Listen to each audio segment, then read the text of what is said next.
Good morning, everyone. I'd like to call this San Joaquin Valley Air Pollution Control Study Agency Board meeting to order.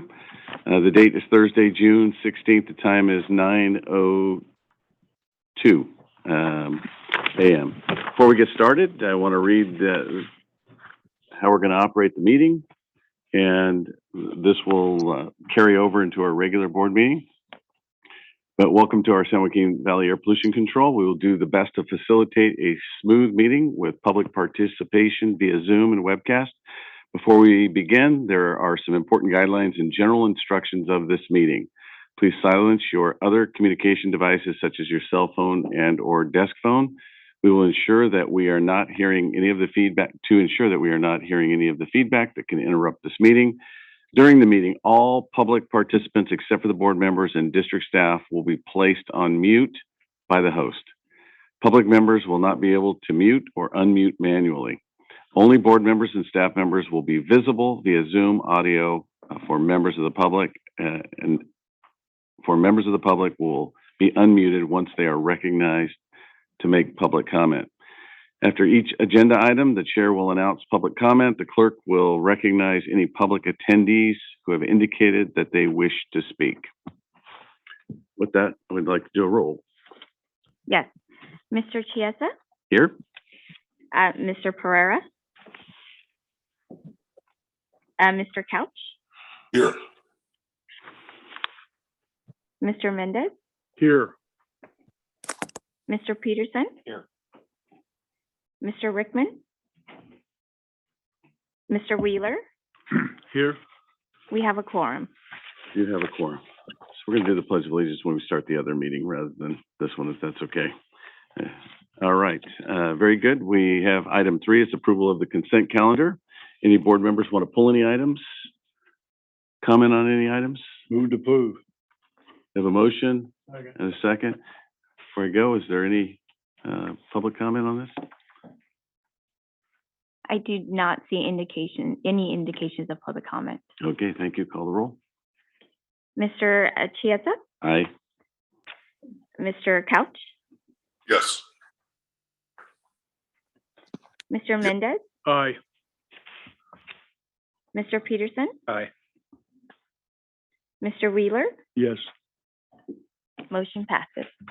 Thank you. On to item 4, public comment, an opportunity for anyone in the public to comment on matters within the board jurisdiction that are not on today's agenda. We're going to limit your comments, I believe, to 3 minutes. The agency, I'm sorry. And is there anyone that would like to comment from the public?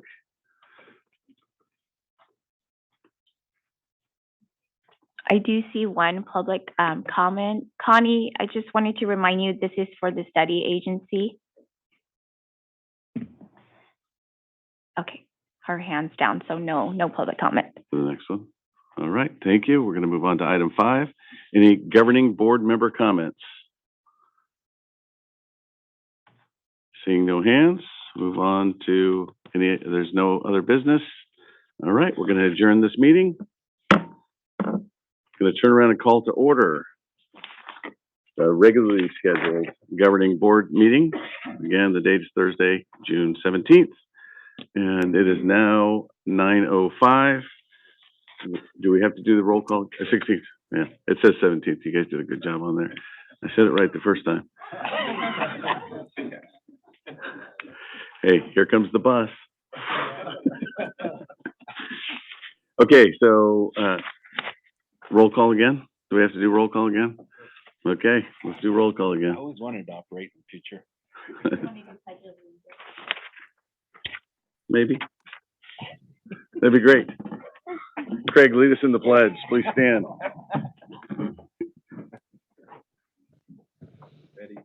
I pledge allegiance to the flag of the United States of America and to the republic for which it stands, one nation, under God, indivisible, with liberty and justice for all.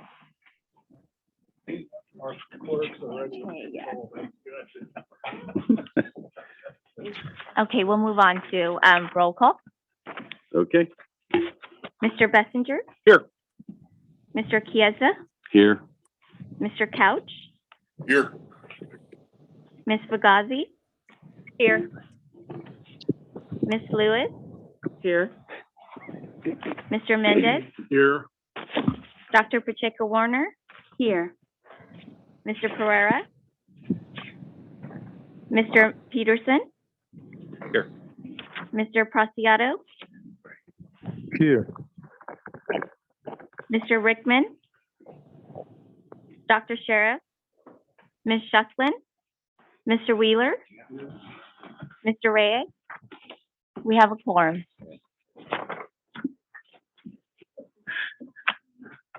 All right, thank you very much. Going to move on to item 3, the consent calendar. Any member of the board want to pull any items? Any comments? Seeing none, anyone in the public? Will comment on the consent items? No public comment. I'll entertain a motion. For adoption? We have Second. a motion and a second. Mr. Bessinger? Yes. Mr. Chiesa? Yes. Mr. Couch? Yes. Ms. Fugazi? Yes. Ms. Lewis? Yes. Mr. Mendez? Yes. Dr. Pacheco Warner? Yes. Mr. Pereira? Oh, he's not on. Mr. Peterson? Aye. Mr. Preciado? Yes. Thank you. Mr. Wheeler? Here. And we have a quorum. Perfect. On to item 4, public comment periods. The time is made available for comments from the public on matters within the board's jurisdiction that are not on the agenda. It is requested that no comments be made during this period on items that are on the agenda. The public will take comments on each board agenda item during the time allowed for public comment on that item. Attention is called to the fact that the board is prohibited by law from taking any action on matters discussed that are not on the agenda. Do we have any public comment? Yes. Ms. Connie Young? Welcome, Connie. Thank you. Good morning. I am Connie Young, Fresno resident, retired registered nurse, and volunteer with Citizens Climate Lobby, also known as CCL. I'd like to begin by expressing my appreciation for the role of the Air District as a public health agency, whose mission is to improve the health of all Valley residents through measures that are based on sound science. In fact, your first core value is the protection of public health through efforts that are based on science. Today, my climate update has to do with public health and scientists, specifically doctors, both nationally and locally. Earlier this week, the American Medical Association issued a statement declaring climate change a public health crisis that threatens the health and well-being of all people. The statement continues, the scientific evidence is clear. Our patients are already facing adverse health effects associated with climate change, including air pollution from wildfires. Like the COVID-19 pandemic, the climate crisis will disproportionately impact the health of historically marginalized communities. Local physicians and other healthcare professionals are concerned about climate change too. The Fresno Madera Medical Society will be managing a study of the impacts of climate change on our vulnerable communities, and the Fresno County Health Department will be involved in that study. In addition, at last month's meeting, the physician on your board, Dr. Sheriffs, expressed his concerns about the impacts of climate change. He noted, among other things, the lengthening of fire season with the threat of hazardous air pollution from smoke and more ozone challenges due to increased temperatures. You may recall that he recommended that climate change be one of the topics discussed at your annual study retreat. As a retired registered nurse, I'd like to second Dr. Sheriff's recommendation. With national and county physicians and your own medical representative all sounding the alarm about this public health crisis, it seems only reasonable and responsible that this board, whose stated mission is to improve public health, would want to become as knowledgeable about this subject as possible. Thank you.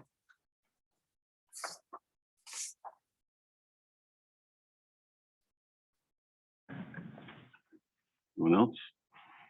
I do not see, oh, and we have a public comment here in Central.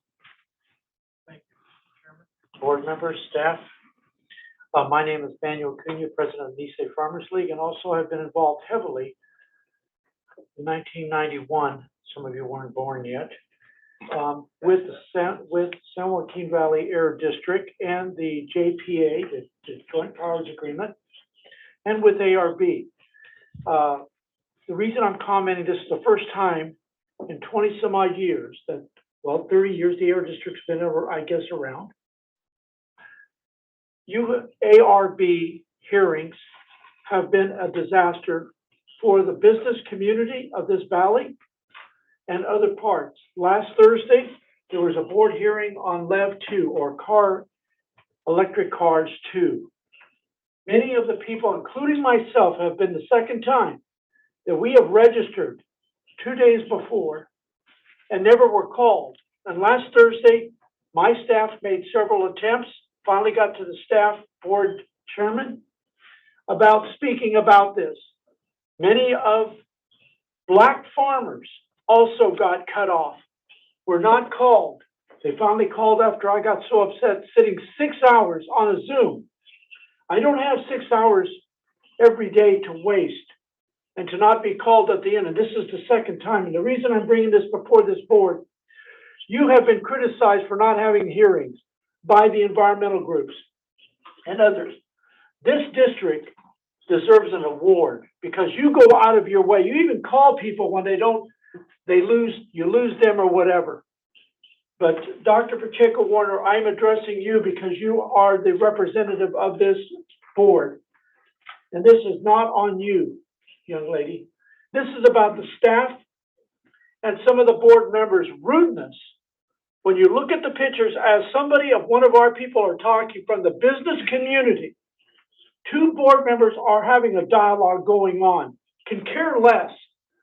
But when somebody gets up to criticize, or they criticize this air district and everything we're doing, man, they're there to jump on board. It is very, very bad. There is a letter going out. We refuse to sign on it. But when you read this letter, Dr. Pacheco, it is very disturbing. And it's terrible that we have a state board and then we have a bill by some assemblyman that's criticizing this district for not doing its job in stationary sources, etc. How dare they do that when they can't even conduct a professional hearing? This is the second time it's been done to me. I have more important things. This district is important to us, extremely. But so is immigration. And that day I had to forego 2 immigration meetings. And I was in DC before that for 9 meetings on immigration in the month of June. I'm sorry for going over.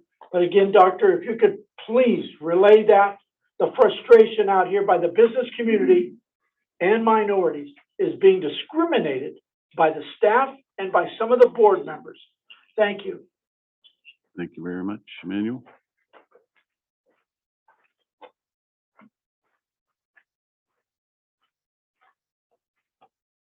It's hard to follow that.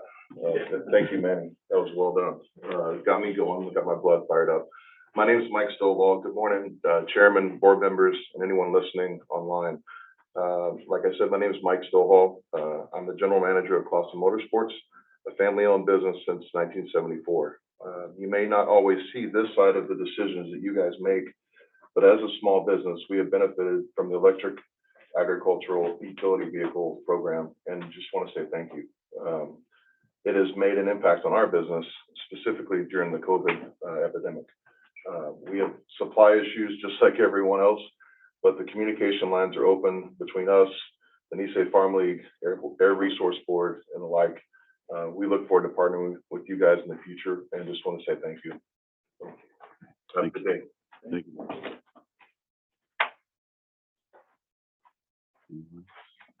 Okay. Okay, I don't see any more public comment here in the Central. I don't see any public comment on Zoom. Is there any public comment in the South? There is no public comment in the South. Is there any public comment in the North? There are no members of the public in the north. We're good, thank you. Thank you very much. Okay, we're going to move on to item 5, which is a good item. It should be a very pleasant item. It's the recognition of Richard Corey, who's the California Air Resources Board Executive Officer, and he is retiring. I'm going to turn it over to Samir to start this out. Thank you, Mr. Chair, and good morning, board members and the public. And I think Richard should be online and plugged in here by Zoom. I know that he's traveling, and very much appreciate him making himself available for what is a recognition of his 37 years of public service at the California Air Resources Board, 13 years of those being since 2013 being at the executive officer role. And we definitely wanted to take a moment here today in the last few weeks of his tenure there at Carb to recognize him for that tremendous service.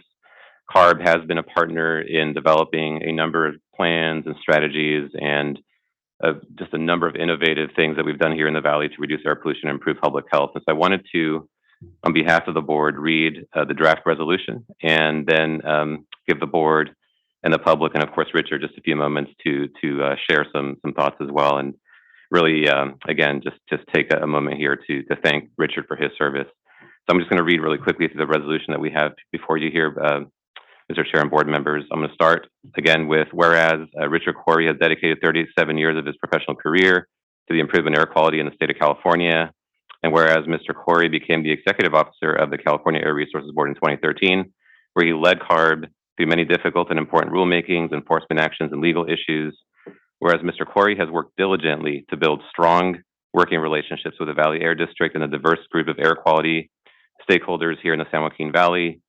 And whereas Mr. Corey has always been responsive and has made himself available to district staff with a science-based professional attitude and great customer service.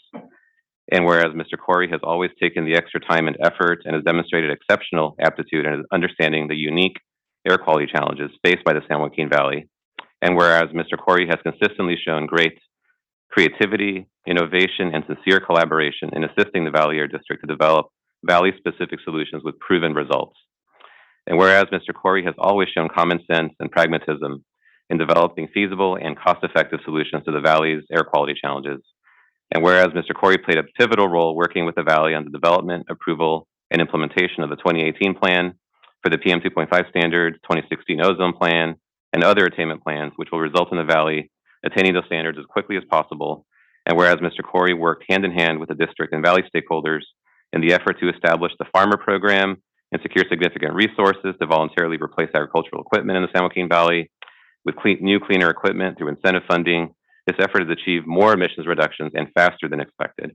And whereas Mr. Corey has exercised great leadership on behalf of the state of California and worked with the Valley to establish the final phase-out strategy for the open burning of agricultural materials in the San Joaquin Valley, including assisting in securing significant new state resources for alternatives to agricultural burning.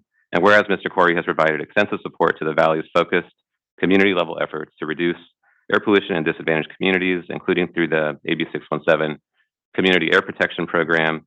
And whereas Mr. Corey's proven leadership, hard work, and dedication in working with the Air District and Valley stakeholders has been instrumental in advancing the Valley's clean air goals by reducing emissions of air pollutants by more than 80%, significantly improving the Valley's air quality, attaining numerous federal health-based standards, and protecting public health here in the San Joaquin Valley. Now, therefore, it be resolved, the governing board hereby expresses its gratitude and appreciation to Mr. Richard Corey for his over 3 decades of meritorious public service and his dedication to improving the health and quality of life of the residents of the San Joaquin Valley. The governing board congratulates him on his well-earned retirement and offers best wishes to him and his family for continued success, happiness, and good health in the years to come. As you could just tell from that list, which is really just a few examples of the kind of work that Richard has done here on behalf of the Valley in partnership with this board and with the staff here. It's been quite the journey, and there's been so many efforts and stories that could be told about just how much collaboration has gone on with all the difficulties that we have here, obviously with the air quality challenges. And on a personal note, just wanted to express again my appreciation to Richard as somebody who we spent quite a few hours working on a variety of issues. And I know that he's worked tirelessly on behalf of the communities here in the San Joaquin Valley, and wanted to thank him on behalf of the staff and, of course, here with the resolution on behalf of the board. And we'll turn it back to you, Mr. Chair and board members, for any additional comments that you may have. And of course, Richard is online, and perhaps he could have a moment as well to share some of Yeah, his. I'm gonna go to the board first before I let Richard. Richard gets the last word. He has absolutely earned it. Dr. Pacheco Warner. Yes. Hi, Richard. I see a little square of you. And it's just thank you so much for your dedication to the entire state, but for always speaking about and special attention about how to help us solve our challenges here in the San Joaquin Valley. It's not often that you can truly, for us, quote unquote, down here, it's not often that we truly see that dedication. And from the first time I met you, I knew that you had that dedication, and you'll be missed, but I also know that you've instilled that leadership among your staff to have that special heart. And so thank you so much for your work and your dedication, and look forward to seeing you in your next iteration, your next chapter of life. Thank you. Vice Mayor Fugazi. Thank you. Richard, I just want to share my appreciation to you personally for the work that you have done with Samir in collaboration for moving forward with our programs and our projects. I know that it hasn't always been easy, but you, with your demeanor, your voice of reason, there are big shoes to fill, so to speak.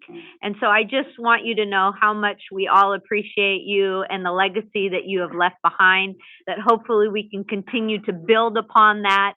And I wish you the best in the next chapter of your journey. Thank you.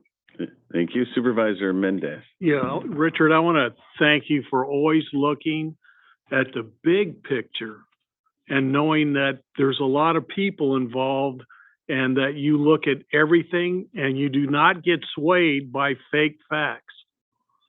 You use real facts, and that's really important. And hopefully whoever takes your place will do the same thing and not be swayed by fake facts. And I want to thank you very much for all the years that you have served. Thank you. Thank you. Supervisor Peterson.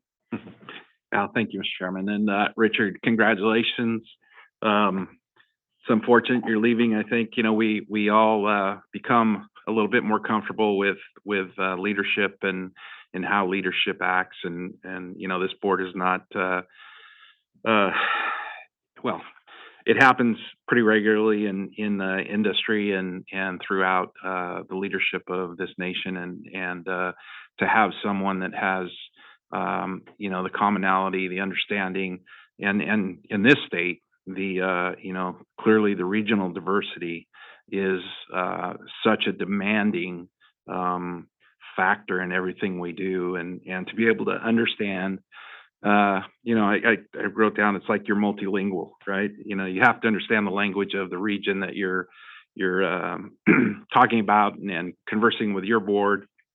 And you've always been able to do that. I've seen you testify in DC and do in such a way that is so positive and encourages those that may not understand to come along. And we can't do this separately. We all have to come together to achieve the goals of what we're after. And you look at this board, and we're going to lose a couple members, myself and Supervisor Wheeler. So the Great Resignation continues. The difficulty in replacing, people like you is challenging from, our county perspective. We're seeing it, as I know all of my colleagues are here, and your knowledge and professionalism and ability to get to the right answer is truly appreciated. Thank you, sir. Thank you. Supervisor Wheeler. Yeah, thank you, Richard. Bob Elliott, Supervisor Bob Elliott, when he was on here, he was always proud of you because that common sense that he was Mr. Common Sense. So you're gonna be missed, but you won't be being loudmouth like Craig and I leaving in January. So I've been on here 10 years working with you, so it's been a great great experience. It'll be a great experience for me, and I'm gonna really miss this board too. So anyway, I'll be joining you. If you wanna go fishing or something, let me know. Take you up there and go fishing. Thank you. Mayor Preciado? Yes, good morning. I also would like to echo those comments. I would like to thank Richard for all his long commitment and dedication to the Hey, Mayor board Preciado, and can also you- for all the can you talk a communities little in louder? Nevada. No. Okay, let's try it again. Good morning. Yeah, I also perfect. would like to thank Richard. I also would like to thank Richard for his commitment and dedication serving the communities in the Central Valley and making a difference and helping the board meet the goals. Thank you very much. Thank you for those comments. And so I guess I'm going to hold this up, and hopefully, Richard, you can see it from this is our resolution. And what I've heard so far, because I haven't had a long opportunity to work with you, Richard, but what I hear is a lot of happiness for you personally and a lot of sorrow for a little pity party here that they've had someone that really a known commodity that's working on behalf of the Valley as well as other air districts. So again, on behalf of the board, as the vice chair, I want to present you with this resolution, and I'm going to turn the mic over to you for the last word.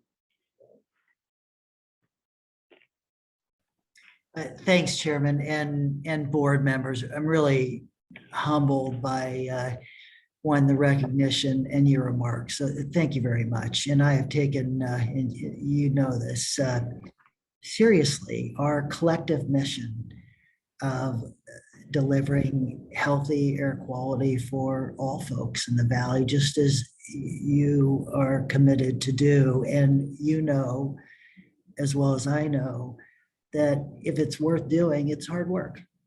It's hard work. The Valley, like other areas of the state, has some real challenges from an air quality standpoint, but the progress we've made collectively, collaboratively, is undeniable. And that's what actually gives me great hope that we build on that partnership and collaboration.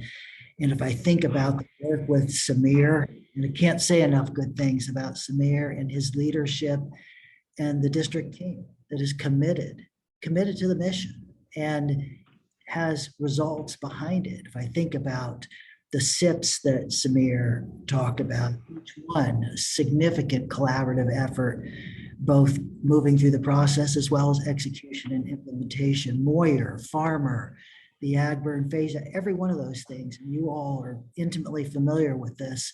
If it's worth doing, it requires hard work and collaboration.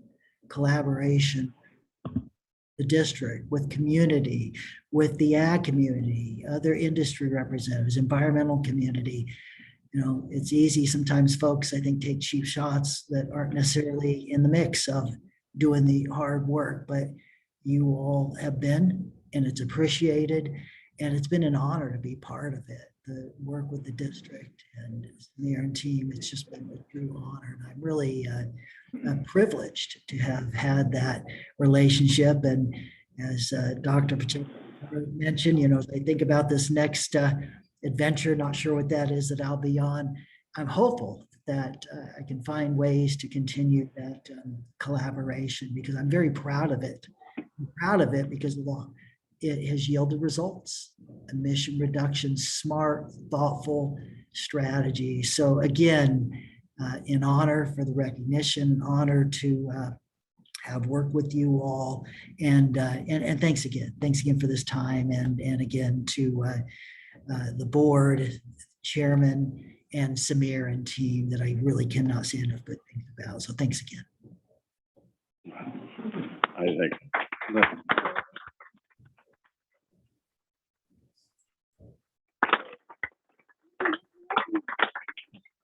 We will try and get you your resolution here soon enough. I'll be looking Thank you for it. very much. I may swing by and pick it up. So thanks again. We'll be waiting. For sure. Vito was gonna take it home, put it on his wall, so if anybody says anything, he'll just scratch your name out. For sure. Have a great day, Richard. All right. We're going to move on to item 6, adopt the district's 22-23 recommended budget. Samir. Thank you, Mr. Chair, board members. Wanted to just tee this item up for action, which is to approve and authorize the chair to sign the resolution establishing the district's 2022-23 budget. We are prepared to actually give a detailed presentation today. We did, just to remind you in terms of process, it was developed with guidance and oversight by the governing board's budget subcommittee, which did meet on March 30th and provided a lot of great comments and suggestions during that process. The second step of that process was actually having the hearing on May 19th last month, where you held a public hearing for the exclusive purpose of reviewing the budget, providing the public the opportunity to comment on the recommended budget. The hearing was held, and again, great comments during that meeting. At that meeting, your board set today, June 16th, to consider adoption of the recommended budget. And again, just the high level overview of the budget. It is the set of resources that are used to help accomplish and further the district's public health mission. There's a range of not only funding in terms of the operational aspects of what we do, all the great programs that your board has put into place, working with the public to reduce air pollution, but also a lot of funding in the budget for the pass-through clean air grant funds that are provided to residents, businesses, public agencies, and others to help partner to clean up the air. So I'm actually going to hold off on giving that presentation and turn it back to you, Mr. Chair and board members, for action on the budget that would establish and approve the district's 22-23 budget by resolution, and of course, ready to present on the budget if desired, and turn it to the board and board members, or the chair and board members for action on this. You never leave things like that up to the chair. I see your slide deck here because we went over this in depth, and I think we'll take comments from the board. If there's any comments, we'll go to the public, and then we'll do without the presentation. I think that works. Any comments from the board?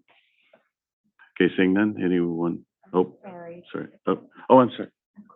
Dr. Pacheco. Yeah. Warner? No, I just wanted to comment and really thank you for being responsive to some of the comments that we've heard over the last year from community. I really see it reflected here in terms of the additional community support staff that you're going to have that will no doubt help many programs, but including 617, including the bike infrastructure. I saw that, and thank yous to staff. And I just really want to thank you because it's not every day that you see an agency being very responsive and so quickly in a budget to the community comments that we've heard over the last year.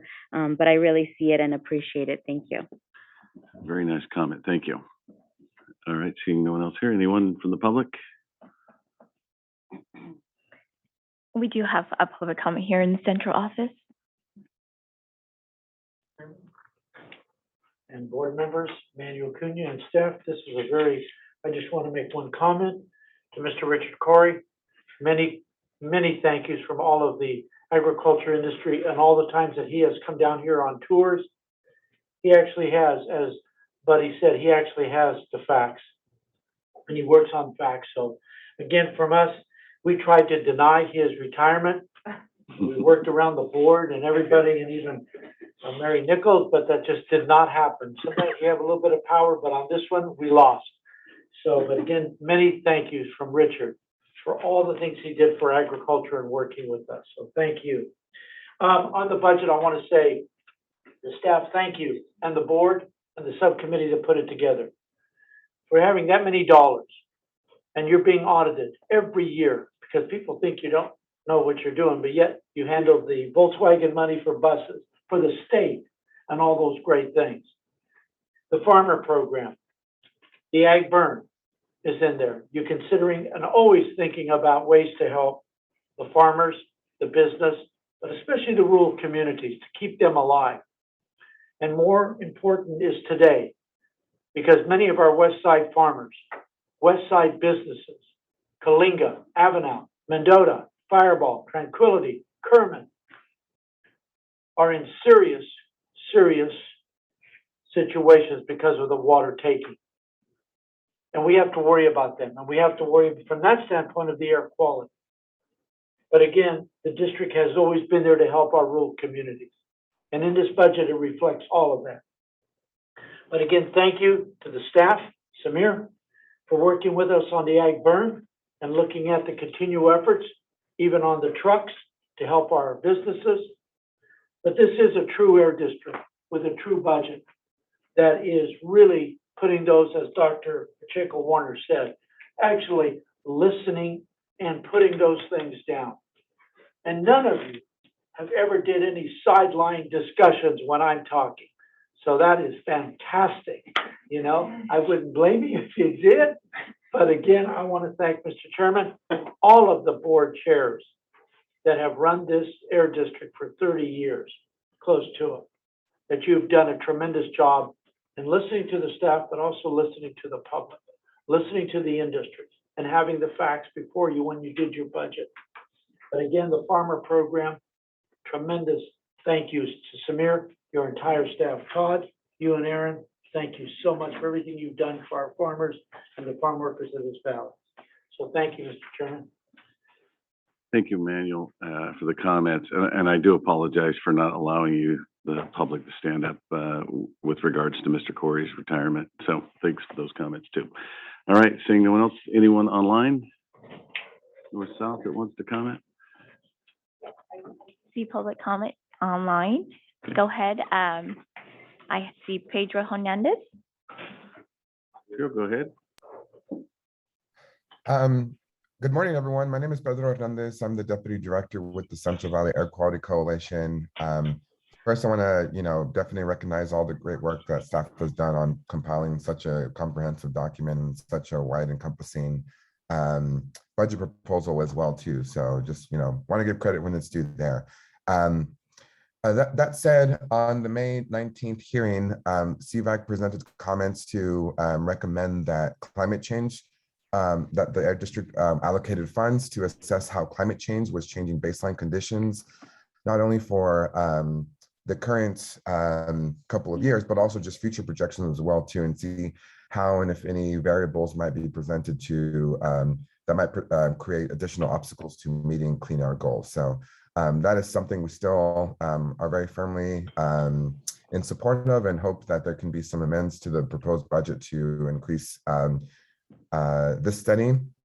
Furthermore, we provided comments to recommend a retroactive analysis of the emission reductions credit program. In an April meeting, there was a representative from the EPA that said there was technically nothing stopping the Air District from conducting such analysis as well too. And we do think that conducting this retroactive analysis would help set up the success of the revisions that are currently underway for the ERC program.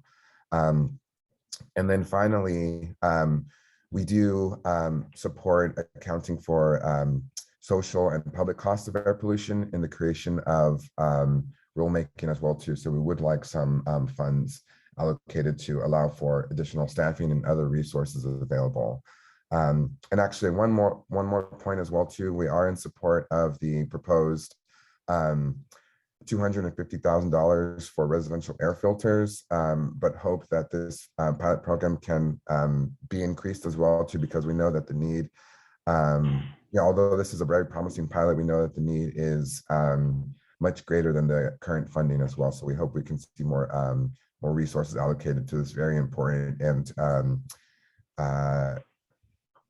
very important program. So thank you for your time, and I'll pause there. Thank you for your comments, Pedro.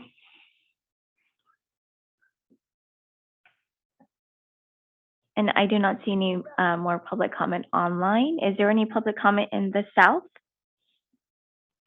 We do not have public comment in the South. And I believe we still don't have any public members in the North, so we are good. We're good. Okay, I'll bring it back to the board for action. Well, Mr. Chairman, I would move that we accept on behalf of Supervisor Tom Wheeler's last year here, the Tom Wheeler 2022-2023 recommended budget. Yeah. And, I'll second that. Very nice. Okay, we have a motion and a second. Please call the roll. Thank you. And through the chair, I would like to announce that Mr. Pereira is here. Mr. Bessinger, Yes. Mr. Chiesa, Yes. Mr. Couch, Yes. Ms. Fugazi, Yes. Ms. Lewis, Yes. Mr. Mendez, Yes. Dr. Pacheco Warner, Yes. Mr. Pereira, Aye. Mr. Peterson, Aye. Mr. Preciado, Yes. Mr. Rickman. Oh, I'm sorry, he's not here yet. Mr. Wheeler, Here. motion passes. Thank you very much. And there you go, Tom, your budget. On to item 7. Approve the continued implementation of the district's Drive Clean and the San Joaquin Valley Repair and Replacement Programs. Mr. Chair, board members, I'd like to quickly introduce this item and just note that this is one of the many impactful programs that are included in the budget that was just approved by your board. This one focused on residents and really helping them address not only emissions-related issues with their vehicles through repairs and replacements, but also really help them improve their quality of life by taking one less burden off of them by having a cleaner and more efficient vehicle. So I'm really excited about the ongoing work in this program that is in very high demand. And with that, I'll turn it over to Todd DeYoung, our Director of our Grants Programs, to present this item. Thank you, Samir. Good morning, Mr. Vice Chair, members of the board, Todd DeYoung, your Director of Grants and Incentives. I am pleased to be here this morning, seeking your board's approval for the continued implementation of the district's Drive Clean and the San Joaquin Vehicle Repair and Replacement programs, and our continued long-standing partnership with Valley Clean Air Now to assist in the implementation of these important programs throughout the Valley. So just by way of a very brief background, you're all very well aware that reducing emissions from mobile sources is a key strategy to meet federal ambient air quality standards, and that voluntary incentive programs play an important role in reducing emissions and meeting our targets. This is particularly important in the Valley's low-income and priority populations that are most impacted by older vehicles, vehicular air pollution, and higher fuel costs. The district's Drive Clean in the San Joaquin program provides residents a variety of options for reducing emissions from passenger vehicles with a focus on low-income and disadvantaged communities. We currently operate 3 components: our repair component, more commonly known as the Tune-In, Tune-Up program, our replacement component, and then our vehicle rebate component. Today's presentation will focus on the first 2, the repair component and the replacement component. The Drive Clean and the San Joaquin Tune-In, Tune-Up repair program provides residents with options for reducing emissions from vehicles through financial assistance and smog-related repairs. This is implemented with our program partner, Valley Can. Traditionally, this program is implemented through weekend screening events that are rotated throughout the Valley on an annual basis. Vehicles are screened for the likelihood of failing a smog test. If they do fail that smog test, owners of those high-emitting vehicles are provided with vouchers for up to $850 for those vehicle repairs. Once those repairs are completed and vehicles are then able to pass smog and then complete their DMV registration. These vouchers are redeemed through participating STAR certified smog shops located throughout the Valley. So in March of 2020, the weekend events were canceled due to the COVID pandemic. However, this did not stop this program. The district and Valley Can work quickly and collaboratively to come up with a new program model to continue the vehicle repair program. This new process provides an opportunity for Valley residents to participate in the repair program by contacting staff directly. They no longer need to participate by coming to a weekend event. We've seen extremely strong response by the Valley residents to this new process. In fact, we've completed over 12,000 vehicle repairs over this past year through that new model. And it's important to note that in addition to the emission reduction benefits, there are significant economic benefits as well to both residents and the participating smog shops throughout the San Joaquin Valley. As further evidence of the program's effectiveness, the UCLA's Luskin Center for Innovation has extensively studied the district's programs and issued several reports lauding the district's efforts in these areas. In June of 2020, the Luskin Center produced a report discussing the district's response to the COVID-19 pandemic.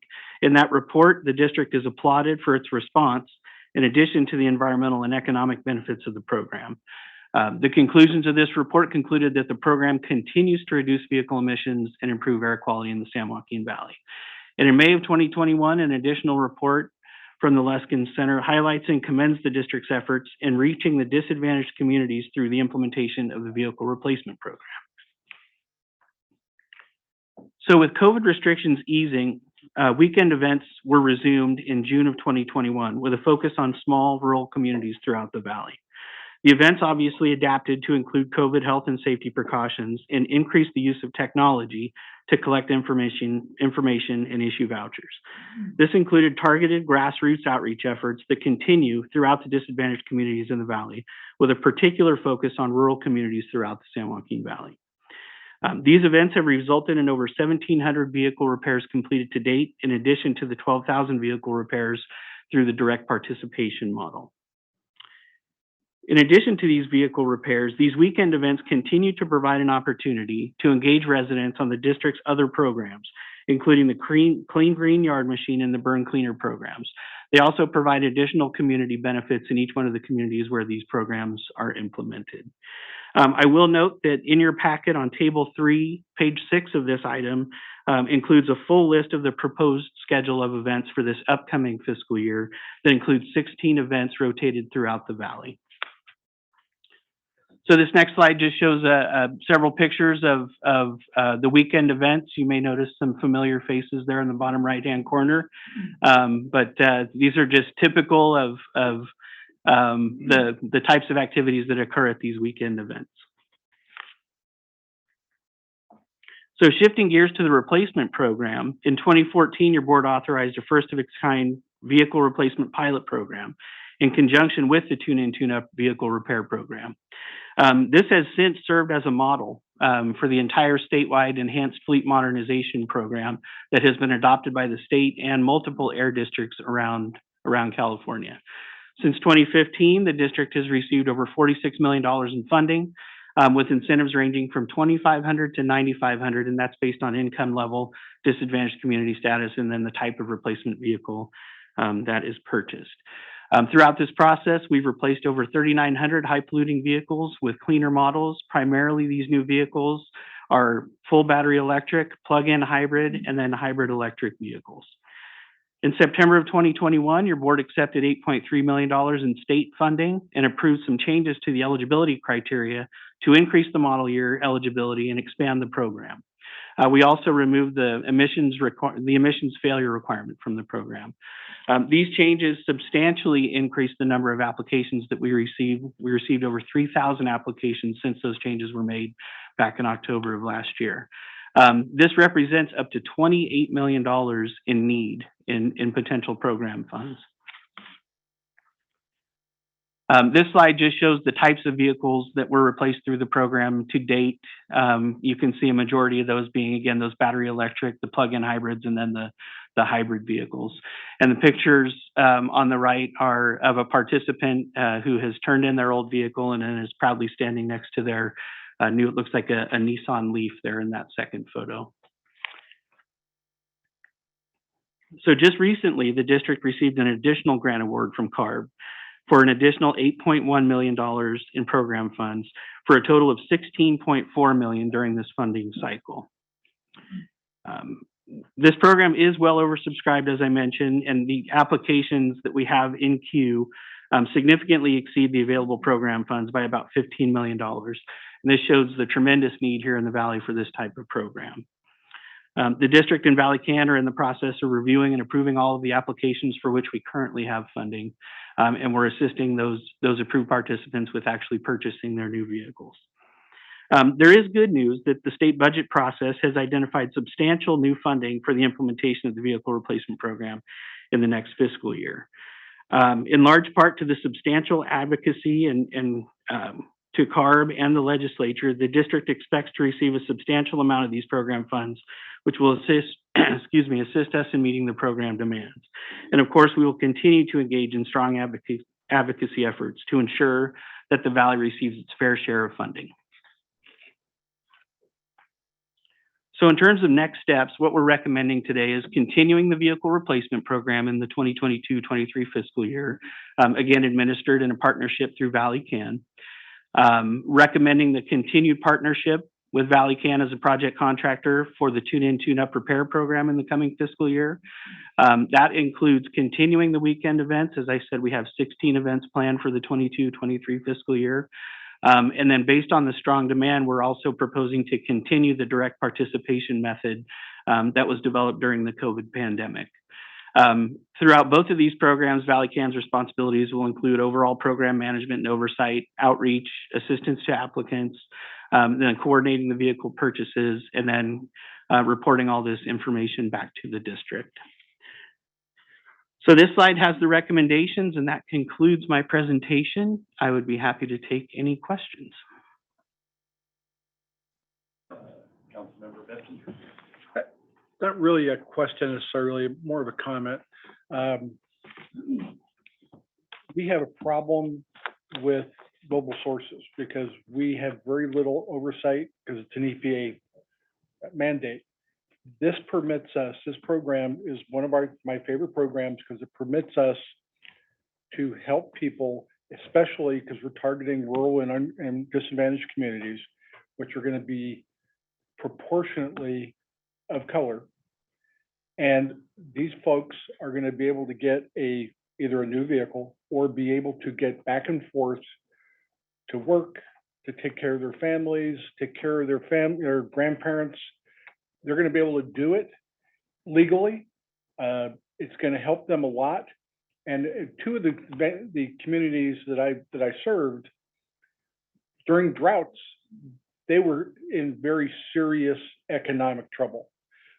So this would permit people to get this done and take one big burden off of their plate. I'm very proud of what we do. I'm really happy that we target the disadvantaged communities because we get criticized for not having a heart. And I think this program shows where our heart is and where our priorities are to help the people who actually need it the most. Thank you. Supervisor Wheeler? Yeah, ditto, buddy. I agree with you 100%. On page 12, the program is $11 million. Does that include the 8.1, or is that 8.1 extra below the 11 million? So the $11 million is for the Tune In, Tune Up program. That's the repair program. The $8.1 million that we just recently received in state funding was for the replacement program. So those are for two separate programs. For the replacement, that's the two. Correct. I got it. Yeah. So they're both, so actually it's 19.1 million. Correct. Yeah. Okay. Had to get in his head, you know. Thank you, Vice Mayor Fugazi. Thank you. Hearing the word oversubscribed tells me of the success of this program and the fact that we have such high demand for it. And hopefully the state as well as our other partners realize how much the people in the Valley are taking advantage of this program and how it's helping our community. I would also like to add that for the next steps, I think that we need to continue looking for support for battery replacement on these hybrid and electric vehicles. We know that there have been issues with people who, at the start of the program got into these cars, and now over time, because of course we want them using them, that they have found themselves kind of in a conundrum where they're lucky if they get 30 to 50 miles worth of charge with their batteries. But the other piece too is working with our partners to ensure that we have enough infrastructure to support all of these vehicles that we're putting out into our communities. In our disadvantaged communities, they're having to travel many miles to get to a place to charge their vehicles. So whatever we can do to then advocate for support at the state level to do that infrastructure, as well as with, like I said, our other partners such as COG and our utility providers, I think we need to take those next steps as well. So thank you. Thank you very much.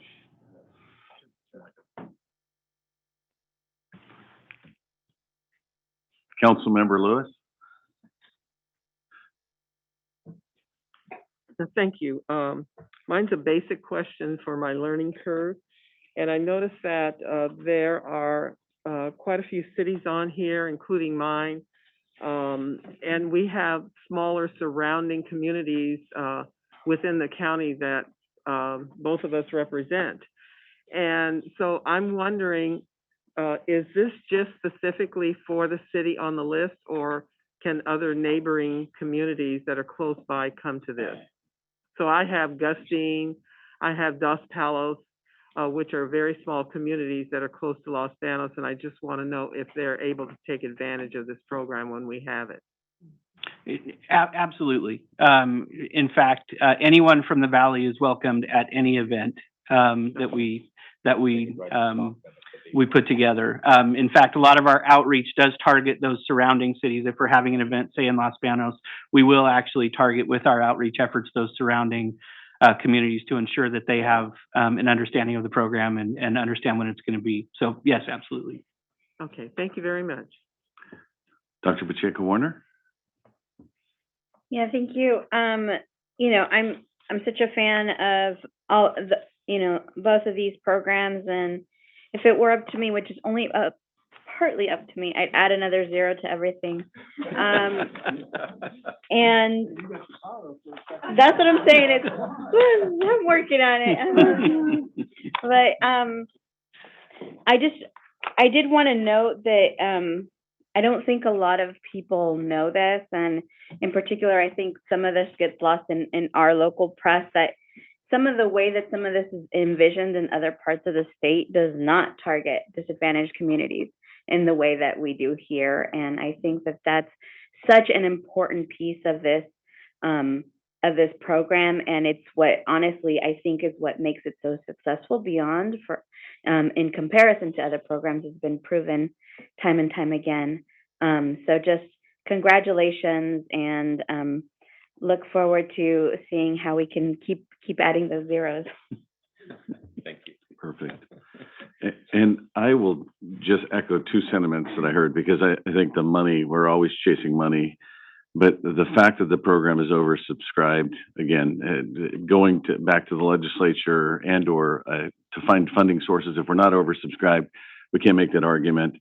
And you see the need is there in our community, because the Valley is almost one big disadvantaged area. You know, that's too broad of a statement, but there is a ton of need here, and we should be targeted more often, not less often. So I appreciate those comments. And then what Councilmember Bessinger had said about this is our opportunity to dabble in something that's not you know, necessarily under our purview, and get mobile sources, improve mobile sources air quality. So I think those are 2 great selling points. We will continue to chase more money as it becomes available because of the success of these programs. I also want to shout out to Valley Can. I did go to my first Tune-In, Tune-Up event in Modesto this year. So extremely organized. I'm almost in awe, not quite in awe, but it isn't their first rodeo, but they really got the cars. I think there were 305 cars.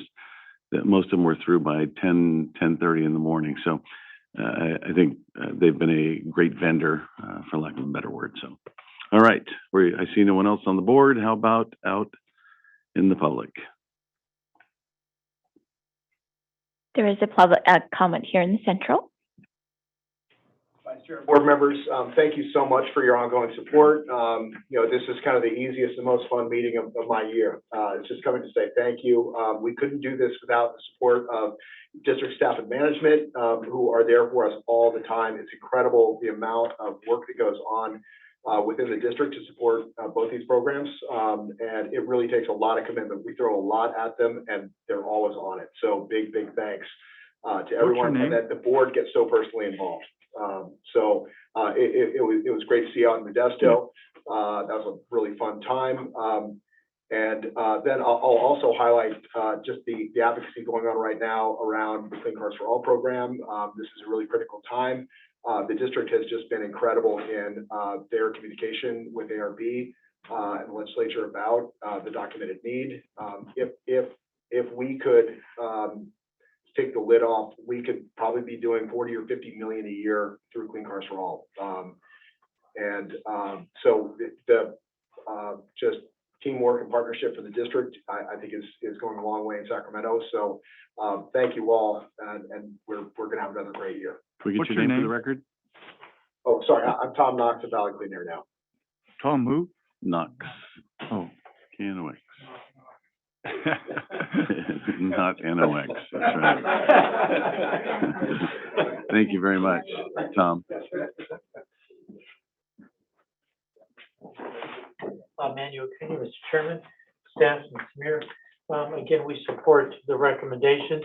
What I'd like to recommend, maybe that the board can add to this, Samir, is that we have 72 billion in state overfunded taxes that are sitting up there now. And of course, the budget's going to be out this week. I understand maybe next week. But it would sure be valued that if we could increase this for these rural communities. And especially, and I mean, I know all of you board members are greatly concerned what's going to happen with this water crisis and the water taking by the state to buy farmland and then take that water and turn it into the environment. It's going to hurt those rural communities, even Los Banos, Los Palos, Patterson. I can name that whole west side. So whatever we can do to get more money, Tom or Todd, that if we can get some of those reserve funds, Dr. Pacheco, that ARB can help push from the governor's office, and maybe even Jared Blumenfeld, the head of Cali, PA, that would say, hey, let's take some of those reserve monies and give it to these type of air districts that are really doing the job, as Dr. Pacheco said, that we really do here in the Valley. And we really are focused on the rural communities. So again, whatever we can do to get those dollars, those tax dollars that we overpaid, we're only supposed to be around 19 billion. So I think we should get a portion of those, as well as preserving and keeping our DMV program that we have in the Valley here. Those funds also have really helped as extra dollars. But I do know farm workers that have driven their cars that have gone through the tune-up program. And when you hear that coming from a supervisor or from a worker, that tells you that your campaign to get out there is working. So again, I thank the board. I thank Samir and your entire team, Todd, again, you guys, for doing this. And the tune-up program is tremendous. I go back to Jamie Holt, that's her program. When that first lady was interviewed, and it was $500. And she got that. Now she could take those dollars and go buy food for her family for that month. And that was tremendous to hear that. And I remember, I'll never forget that. And that was the first time the program started. So again, Mr. Chairman, thank you. And I support this entire project. And whatever we can do to get money back to the Valley from the governor's surplus would be great. Thank you. Thank you, Manuel. Okay. I do not see any public members online. Is there any public comment in the South?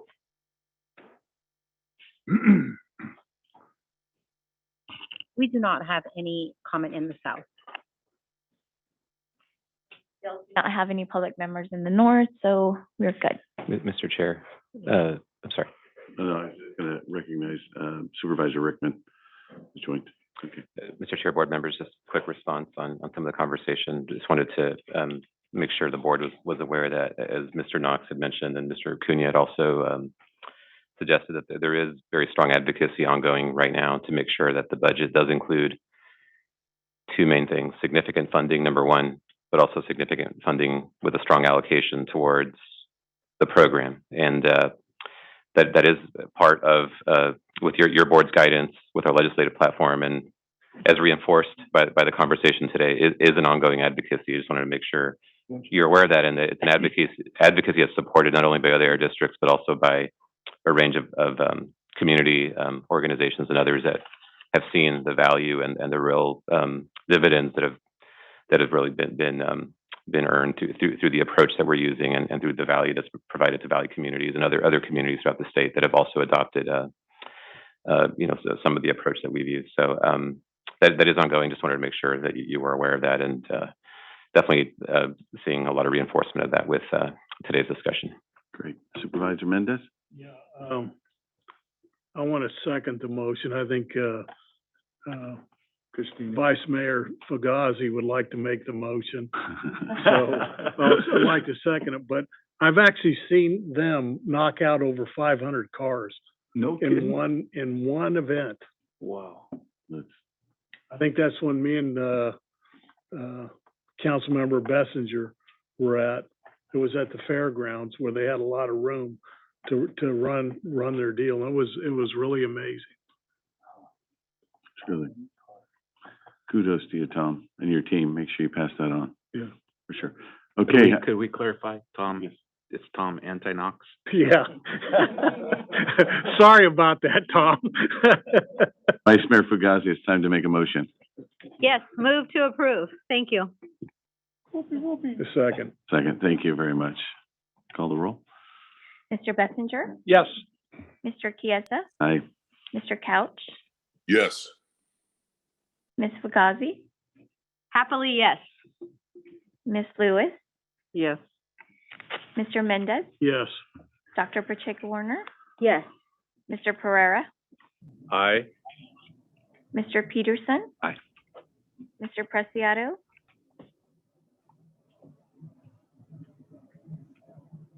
Mr. Preciado. About yes. Thank you. Mr. Rickman, Yes. Mr. Wheeler, Yes.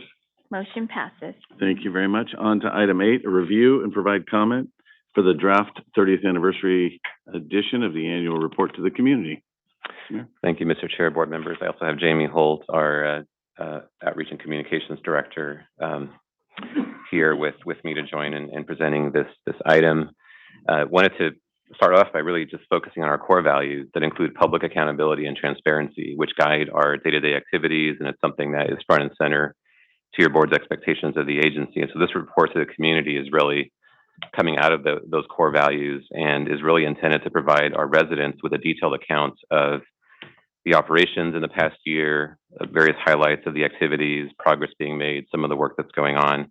It not only highlights the last year's operations, but I wanted to also note that this is the 30th anniversary edition of our reports, because this is the 30th anniversary of the Air District operating in the Valley as a regional agency focused again on reducing air pollution, improving air quality and quality of life for all of our Valley residents. So I wanted to just note that that 30th anniversary theme is embedded into the report, and there's a lot of really good information spotlighting various achievements over the years.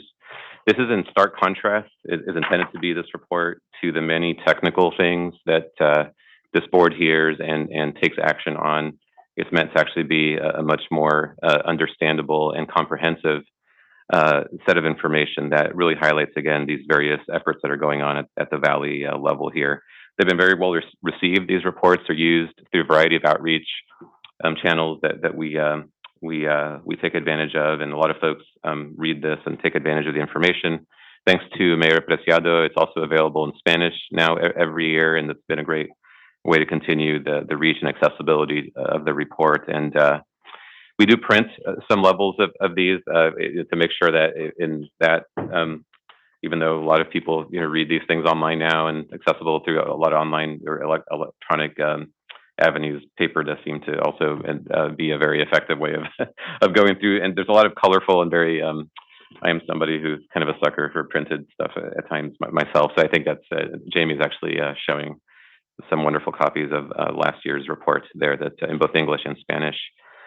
So I wanted to just walk through the report just really quickly. I'm not going to read any of it, and just really just intended to highlight what's in this report. And the purpose of today's meeting is not to take any formal action on the report, but to really hear feedback. If you have any other suggestions, ideas for making it even better, very much an opportunity to continue refining it before we finalize it and publish it here. And so the report starts with a message from myself, again focused on the 30 years of improving air quality, and really using that as a foundation to look ahead to the work that's still to come in moving forward with our clean air mission, We talk about our budget and our core values. I'm actually going to flip through this pretty quickly here, so let me know if maybe I'll note the page number once in a while, let you know where I'm at. But I am on page 5 now of the report. There's profiling here on 2 pages of celebrating our 30th anniversary of improving air quality. I think that this is it leads into the next set of pages that really gets into how much we've reduced air pollution in the San Joaquin Valley through, again, the collaborative efforts, not only locally here with our businesses, public agencies, residents to reduce air pollution, but also working with Carb and EPA on addressing mobile source emissions, really profound and very tremendous levels of reductions, as you can see on page 7. Page 8 gets into some of the, there's an example there of, for example, our boiler rule and all the massive reductions that we've seen through those ongoing efforts there with a variety of industrial sources that we have regulated through multiple times now with our various rules that we put into place. Then the report moves on into working with communities and profiling some of the work there in terms of improving air quality and responding to their concerns and trying to better understand and better serve our communities. That's an ongoing effort. The importance of all of this in terms of cleaner air and the benefits to public health, that's on page 10. Pages 11 and 12 get into the various air quality improvements that we have seen in the Valley that, again, provide that foundation for the work moving forward. And the graph on page 11, just shows you, for example, the rapid rise in what are called vehicle miles traveled over the years and the population growth. And you compare that on that same chart to the very significant reductions in air pollution that we've seen. At the same time, the population and vehicle miles have grown, and just different ways of talking about the air quality progress that's being made. And going on to page 13 and 14, you're seeing that progress again going back to different years and through the various measures that we put into place, again in partnership with many stakeholders, the benefits that we've seen from that. Pages 15 and 16 get into the need to address federal mobile source emissions. There's a lot of work going on in that space to really highlight that need, especially as we get closer and closer to our attainment deadlines, new standards get published. It's very, very important that the federal government works hard in partnership with us to reduce their sources for us to be able to meet these very difficult federal air quality standards. So we try to highlight some of those issues and the ongoing planning efforts that are tied to all these various important factors that make up the Valley's air quality challenge. Pages 17 and 18 is a little bit of a deeper dive into our regulatory actions that your board has taken here recently, and there's been a lot as we've heard just earlier about ag burn, phase outs, and various rules that have been adopted. So the report lays that out for the public, and then we move into wildfire issues that you'll be hearing a little bit more about later on the agenda. Pages 19 and 20 look back on the impacts that we've seen, the importance of wildfire smoke as it impacts public health. Pages 21 and 22, getting into the way that we work with the public to communicate air quality information through programs like Healthier Living Schools, which has obviously been a very big priority for your board and is the only program in the state actually that works in as close as partnership as we do with our schools. There's no other region actually in the state or country that is doing that kind of work. Pages 23 and 24 really profile the community voice under Assembly Bill 617. Again, another very important item on our agenda later related to Arvind and Lamont, which is the latest community that's been added through that program, working with our community stakeholders there. Just massive numbers in terms of dollars invested, reductions to be achieved. Pages 25 and 26 profile some of that ongoing work. There's images. I'm going to just interrupt right here. The photo at the top, he doesn't know I'm doing this, but at the top left-hand side of page 25, that's actually Samir and one of our employees loading lawnmowers into the back of cars at our most recent lawnmower exchange. That worked hard. That was fun. Definitely was a good workout. A lot of repetition there. Yeah, no, actually, and you can see the old lawnmowers down at the bottom part of that image. I actually didn't even see this image here. Thanks, Timmy, for pointing that out. We actually scrap and recycle all those old lawnmowers and replacing them with brand new steel mowers that were provided to residents as part of our 617 program there. Tremendous innovation going on with those efforts. Then that leads into pages 27 and 28. this tries to illustrate just how much is going on with these AB 617 community emission reduction programs. Just look at the range of measures here. It's tremendous, and every one of these has a story, has a lot of work that's going on to really understand the community concerns and try to move forward on addressing those concerns as best as we can in partnership with a lot of partners. Pages 29 and 30 really get into the incentive program, nation leading incentive program. You've already heard big examples of that. We try to capture what are some pretty monumental things that are going on with these different programs here. Pages 31 and 32 profile some of those efforts, bringing new funds to the Valley, the phase out for agricultural open burning, and really a shout out there to our partners in the agricultural community who have really embraced the challenge and are expanding capacity, are looking at new alternatives, and are significantly reducing open burning already under that phase out strategy. Pages 33 and 34 highlight, and I wanted just a shout out to Councilmember Bessinger, who is a huge champion of getting Valley law enforcement agencies as just one example of how we partner with public agencies to deploy cleaner vehicles and actually serve as a role model for other agencies throughout the Valley, state, and country. This is just one example here with this photo of that's Fresno State's newer hybrid police vehicle that was part of those efforts. On page 34, we've developed really great partnerships with folks like Gilbert Rosas there in Modesto City Schools and his board, who've deployed actually the largest purchase of electric school buses anywhere in the state. And so this profiles is just one of so many stories out there of the tremendous innovation that's going on in the San Joaquin Valley and the commitment that we have from our partners to move forward with these innovative projects. 35 and 36 get even more into that. Little humble profiling of our transition to a zero emissions fleet, that ongoing work on page 35. Page 36, another spotlight on, and you see Dr. Pacheco Werner there in that image. This is down in South Fresno. These are the first Class 8 electric trucks delivered in the Valley.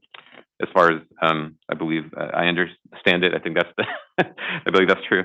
And so just a lot of great innovative work that's going on. That project, by the way, is in partnership with South Coast Air Quality Management District, the California Air Resources Board, Producers Dairy, a number of partners that Volvo and a bunch of other partners there on that project.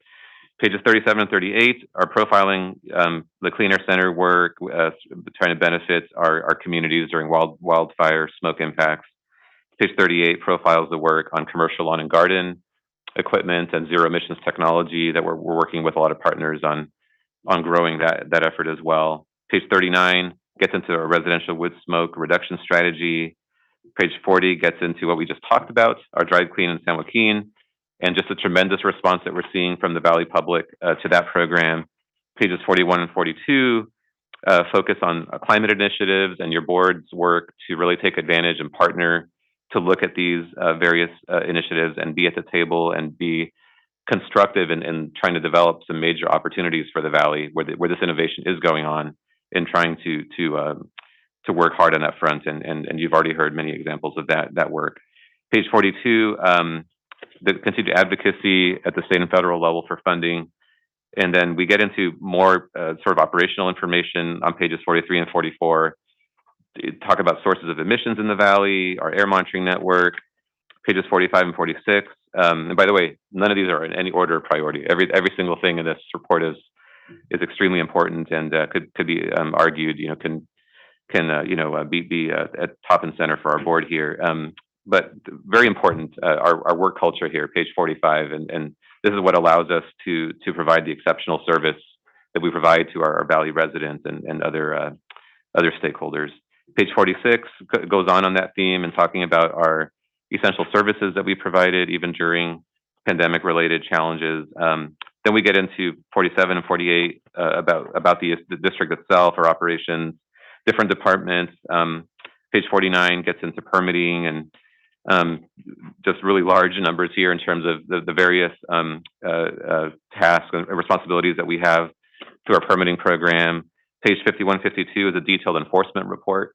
We have a very strong enforcement program, a lot of compliance assistance outreach to make sure that folks are understanding of our rules and that are complying with our rules, a lot of inspections, a lot of follow-up and extensive work that we do to make sure that our rules are being enforced.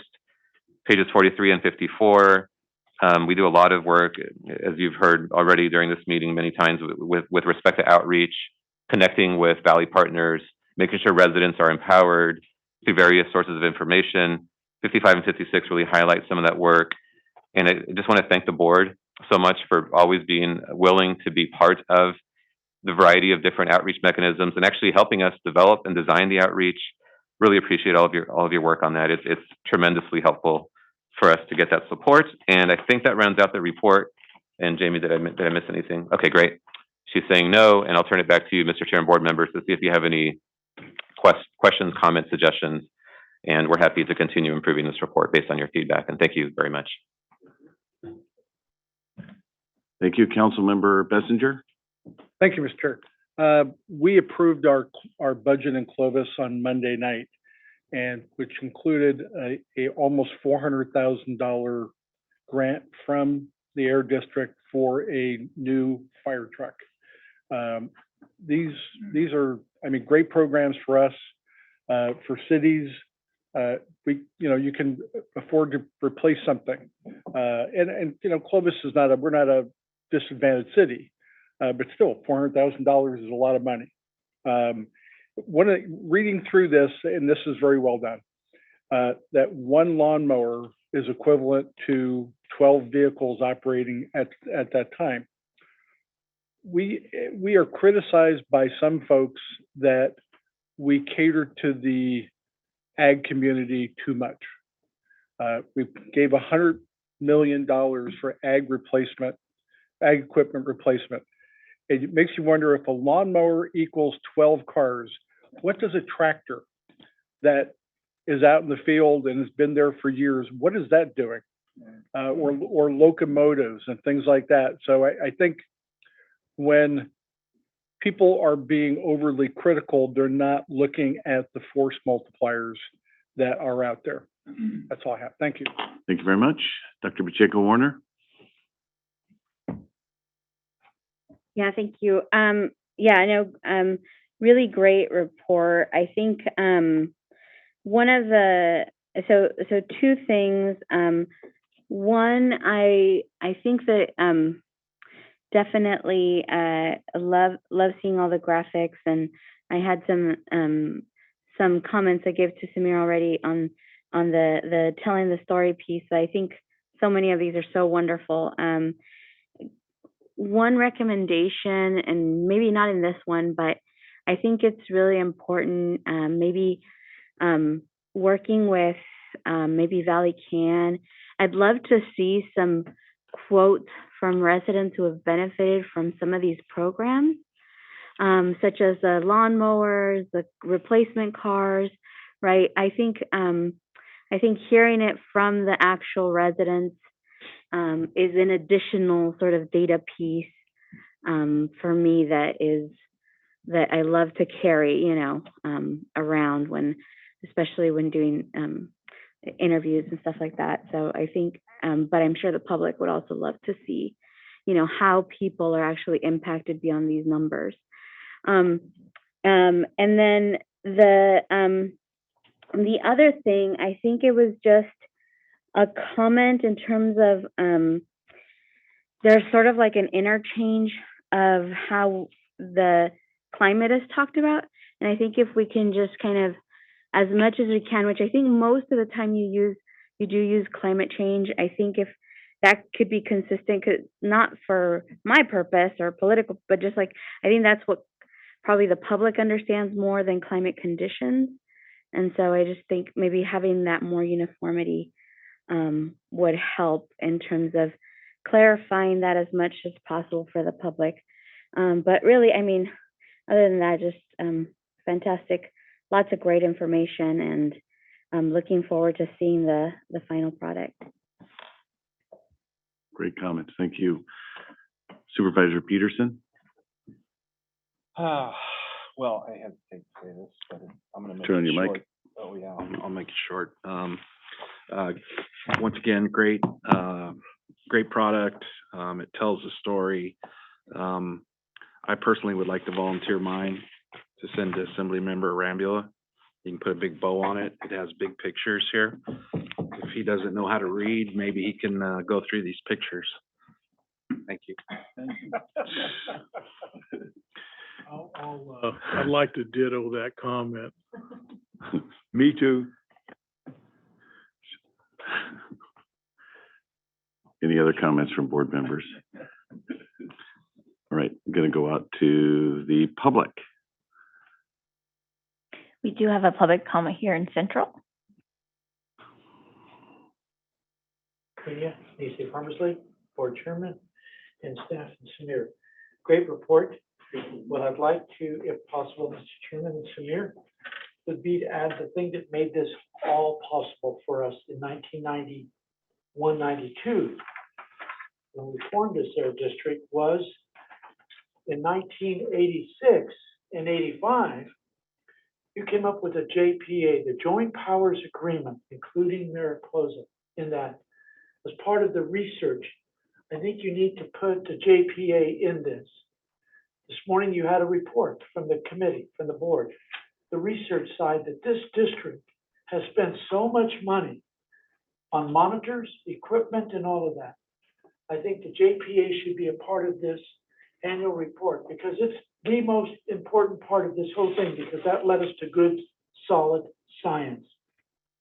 If you remember in 92, 93, some of, well, the only one would be Tom and maybe Supervisor Peterson, was that agriculture was cultivating the Sierra Nevadas. And that was done by Midwest Research Institute out of AP 42, which showed that California cultivated the Sierra Nevadas twice a year. And we dissed an alfalfa field 12 times a year for emissions for PM10.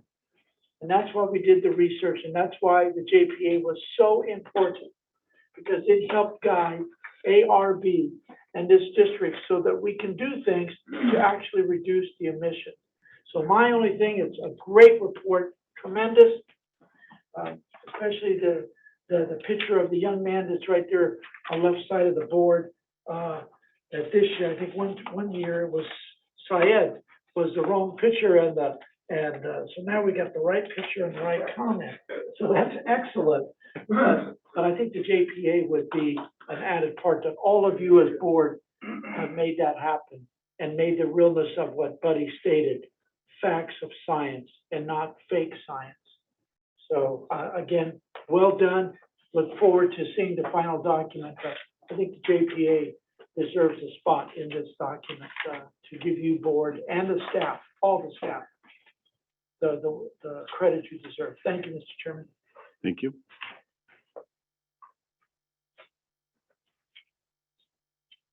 Do we have any public in the South? No comment in the South. Okay, and I do see a public comment online. I have Ms. Connie Young. Yes, hello again. This is Connie Young. Once again, the district staff should be commended for producing a comprehensive and informative report. Thank you for that. I would like to agree with Dr. Pacheco-Werner about referring to climate change as climate change instead of some of the other terms that may be used for it. I think being clear about that would be useful. I was especially pleased, however, to see the acknowledgement of the role of climate change in contributing to wildfires.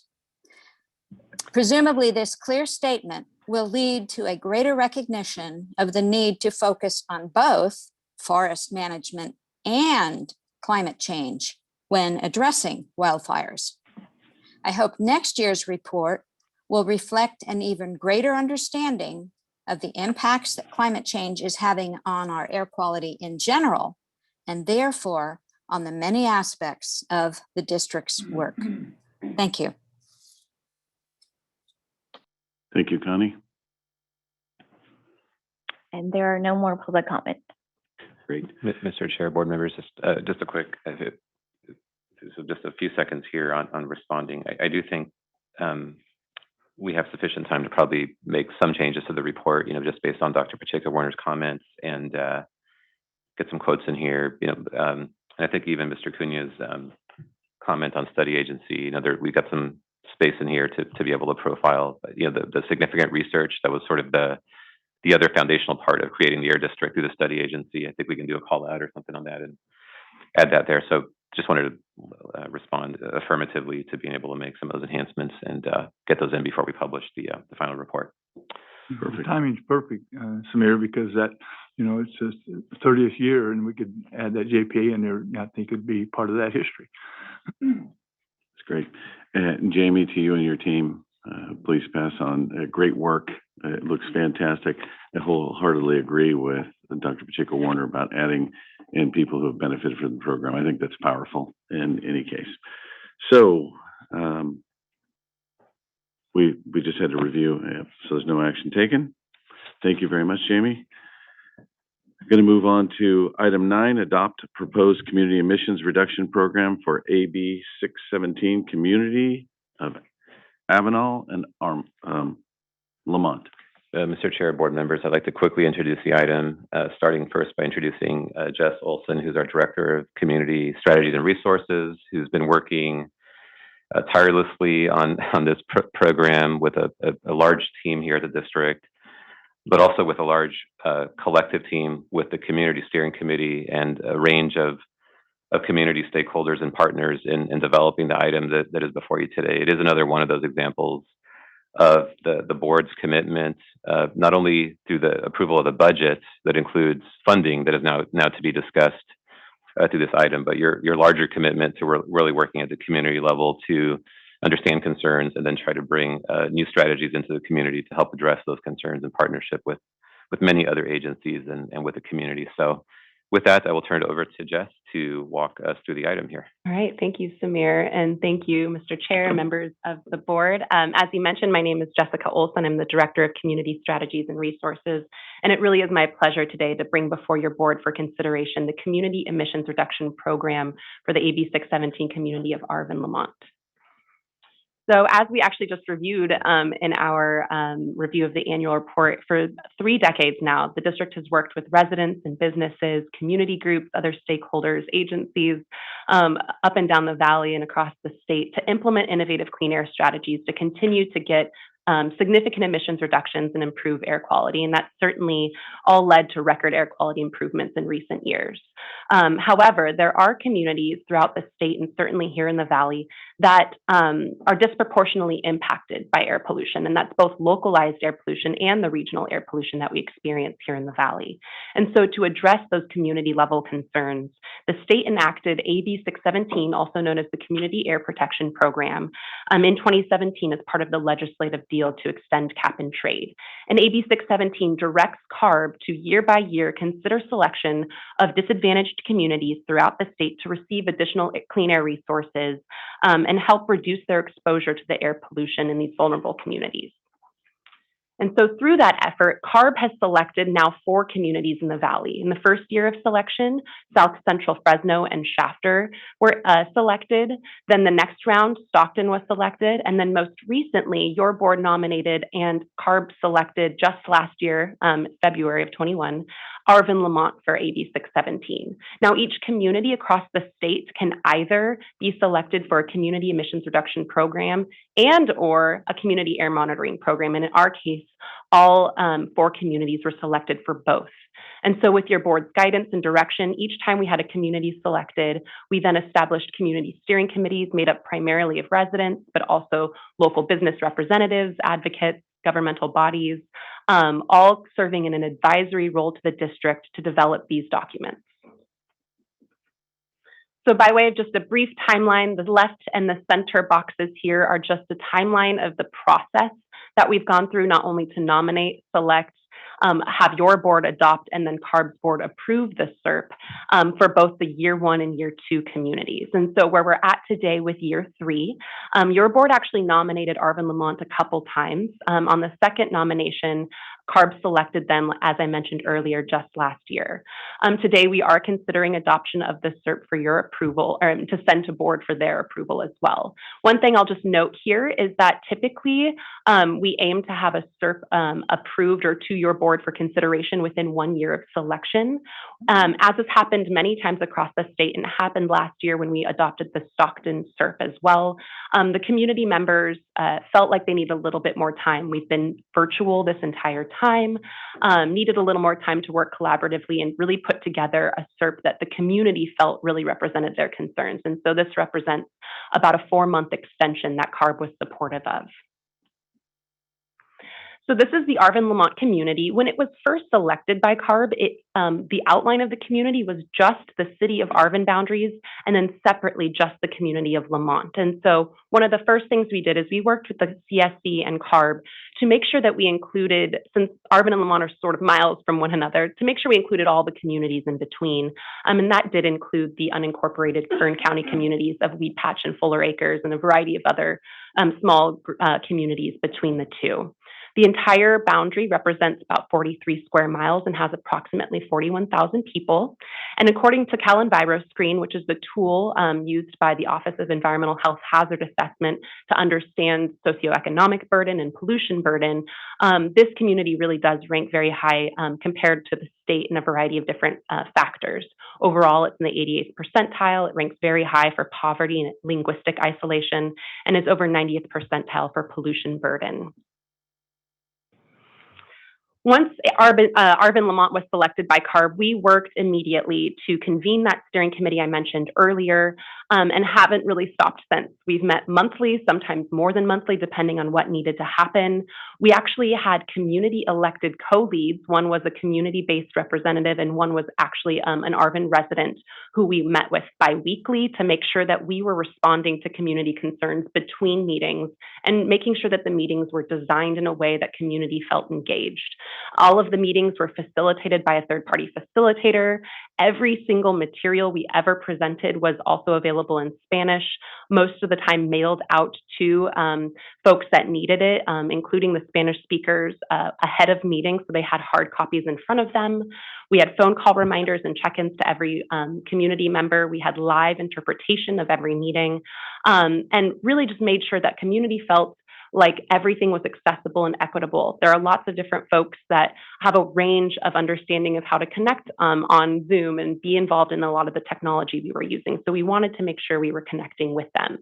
And then as you'll see, my last bullet here is really better illustrated in this picture. We did, working with community members and understanding their comfortability, we were the first in the state to have we just had one in-person meeting just a couple of months ago, because we felt it was important, should the community members be supportive of it, to at least once before we took a SERP before your board, meet with them in person, get to know folks, share a meal, share some discussions. And really, this was one of our most productive meetings. And I really think the SERP before you today is reflective of all the support we had, particularly at this meeting. Of course, we had most of our other meetings on Zoom, and I'll show a couple of slides with some of the engagement tools we used to make sure that this was an equitable process. We had community web pages, as we do with every single community, that were developed with extensive information, as I mentioned, both in English and in Spanish, to make sure this was really an inclusive process. There were all of the meeting information, including agendas and presentations were there, but also educational resources where folks can dive in a little deeper should they want to on the emissions inventory, look at other types of information to help lead them to develop the SERP, really from an understanding of what is happening in their community. This is just a snapshot of one example of one of those tools.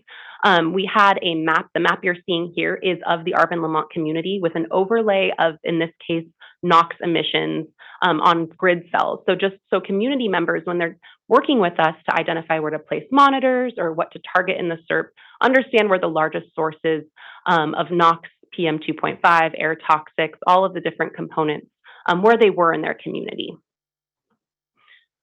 But another piece of it, not only from the district side to educate community members, but really from the community members to let the district know what were their air quality concerns, why were they working with us to make sure that they were part of AB 617? And so that's where some of these other tools came in. The map that you see before you is actually a community-driven map, a community-created map where members were asked to place on the map, and you can see sort of different icons representing different concerns, their community level concerns. And actually this is very interactive. It's in English and in Spanish, and one can click on any one of those icons and see comments from community members. So that helped us understand what the top sources of concern were and really enabled us to start the process of developing measures in the SERP. And so just on the right here, you can see that's highlighted the top sources of concern. It's certainly not comprehensive, but we heard often over and over again, and you'll see in the SERP, we address these concerns: heavy duty trucks, on-road and off-road dust, pesticides, industrial sources, ag operation, and then making sure we're limiting exposure to schools. Jessica, before we leave that page, the dots they picked outside the line, that's our boundaries. Can we do anything with those? That's a great question. Oftentimes, so we made sure to identify and take a look. Certainly, much of our discussions relied on what's impacting the community. So if we find that their concerns, well, I should say our first thing was to see what their concerns were so we could address it from an air quality perspective. As we developed the SERP, we were clear to make sure that if there's something impacting the community, we know that air pollution, right, doesn't follow necessarily a boundary. So we'll work with them through implementation, right, to make sure we address those. So this is just a look. As you can see, we just went over what the community's top sources of concern were. This is actually just from an emissions inventory standpoint, the top sources of pollution in the community. And oftentimes it really did line up the community concerns with the sources of pollution. NOx contributes to ozone and PM 2.5 formation, and the top sources are all mobile sources in the community. Direct particulate matter was all combustion sources, so some non-mobile mobile sources, as well as cooking emissions. And then VOC emissions, which contribute to ozone, included composting, solvent evaporation, and farming operations. So as you can see before you, and as I'm really going to continue to describe, this really truly was a community partnership in developing this SERP. All of the members of the steering committee, the residents, the community groups, the regulated industry representatives, and then a variety of agency partners that I'll go actually in more detail on a different slide, were all key in developing the SERP before you today. As we need to make sure the Community Air Protection Blueprint, which is established by Carb, has a set of requirements for the SERP, and certainly the SERP before you today does conform to that blueprint. And then one very important piece, and something that we're just really proud of and thankful for the support for, is that the CSC had a meeting last Monday where they voted unanimously to recommend presenting this SERP today to your board for consideration. So just a little overview of the Community Emissions Reduction Program before you. There are sort of 4 buckets of strategies. One is incentive-based strategies that both target emissions reductions and exposure reductions. We have regulatory and enforcement strategies. We have partnerships with other agencies, and we have outreach and engagement strategies. And in total, there are 31 strategies with a proposed incentive funding amount of over $30 million. And all of this will target achieving over 700 total tons of reductions just within this community. And that is NOx reductions, PM 2.5, VOCs, and in addition, several other air toxic contaminants that will be reduced by implementing these measures. One thing to keep in mind, and we have this conversation often with the community, is that while the district was tasked with adopting SERPs, we were not provided any new authorities under AB 617. And many of the community concerns did lie outside of the district's jurisdiction. And so a couple of those concerns included land use authority, mobile source authority, transportation and rail authority, pesticide use, energy authority. All of these concerns were then the district took them in and made sure to bring the right folks to the table. And you'll see when I go over some of the partnership measures, who came to the table, who's been working with us. And really there are commitments in the SERP that aren't district commitments. They are commitments from other agencies to continue to engage in this work. This slide here is a summary of all of the emissions or the incentives measures that are in the SERP. And so this is really actually reflective of community priorities. The community worked with us on making sure that they understood and had a hand in developing this part of the SERP in particular and understanding where they wanted to spend most of the investment. So the first 4 measures here are all heavy-duty measures, and they really do represent the majority of the emissions reductions we're going to achieve in the region. The next set of measures are all residential measures. So measures where residents, as was mentioned earlier from the other programs we talked about in this meeting today, residents can be a part of the clean air solution and take advantage of some of the funding. And then finally, the last set of measures here are really more community-based measures, so measures that public agencies and public spaces can take advantage of to help reduce exposure. So that includes urban greening, vegetative barriers, and sidewalk and bike lane improvements. This is a list of regulatory and enforcement measures. We did have several enforcement measures, including enhanced inspection frequency, enforcement of our fugitive dust regulation, as well as heavy-duty idling enforcement. We have expedited 2588 or air toxics assessments for all facilities. And then we also have, it's hard to understand just how big it is in just one line, so I do have one slide about it, a stationary source rulemaking measure, which really in itself is several different measures. And I'll go to that slide to describe some of those regulatory efforts. So of course, in addition to incentives, we do have regulations and a lot of regulations that are upcoming actually here at the district that will benefit the Arvind Lamont community. And our commitment in the SERP is to make sure we're actively engaging community members in participating in the development of these regulations. And so all of these are enumerated in the SERP. We're actively letting community members know how to participate, how to come to workshops, and how to be a part of these processes. This is that slide I promised, and it really does say, hopefully a lot in just such a small slide, because there are so many agencies that we are in partnership with, really with the community support and the community advocating for that partnership for a variety of measures. The main one that was of most interest to community members and we discussed the most was pesticides. And it's hard to understand in this one line, but in the SERP, you'll see there are a variety of agencies that came to the table with a variety of just really innovative measures to address community concerns about pesticides. And just acknowledging the California Department of Pesticide Regulation, Carb, OWIHA, and Kern County in that effort, and definitely community members for helping drive that effort and come up with some great suggestions. We also have land use support as a partnership measure. There's a heavy-duty truck reroute study that we're going to continue to connect community groups to, as well as a measure to work with CalGEM on addressing impacts from idle oil wells in the community. And then finally, at least in terms of district commitments, the outreach and education measures were really popular with the community. And so we just have measures, as we do in every SERP, to make sure we're continuing to reach out to community groups, to residents, to schools, about our programs and about illegal burning, about house schools, about emissions-free zones, just a variety of community priorities that we're going to make sure that we're out in the community and discussing.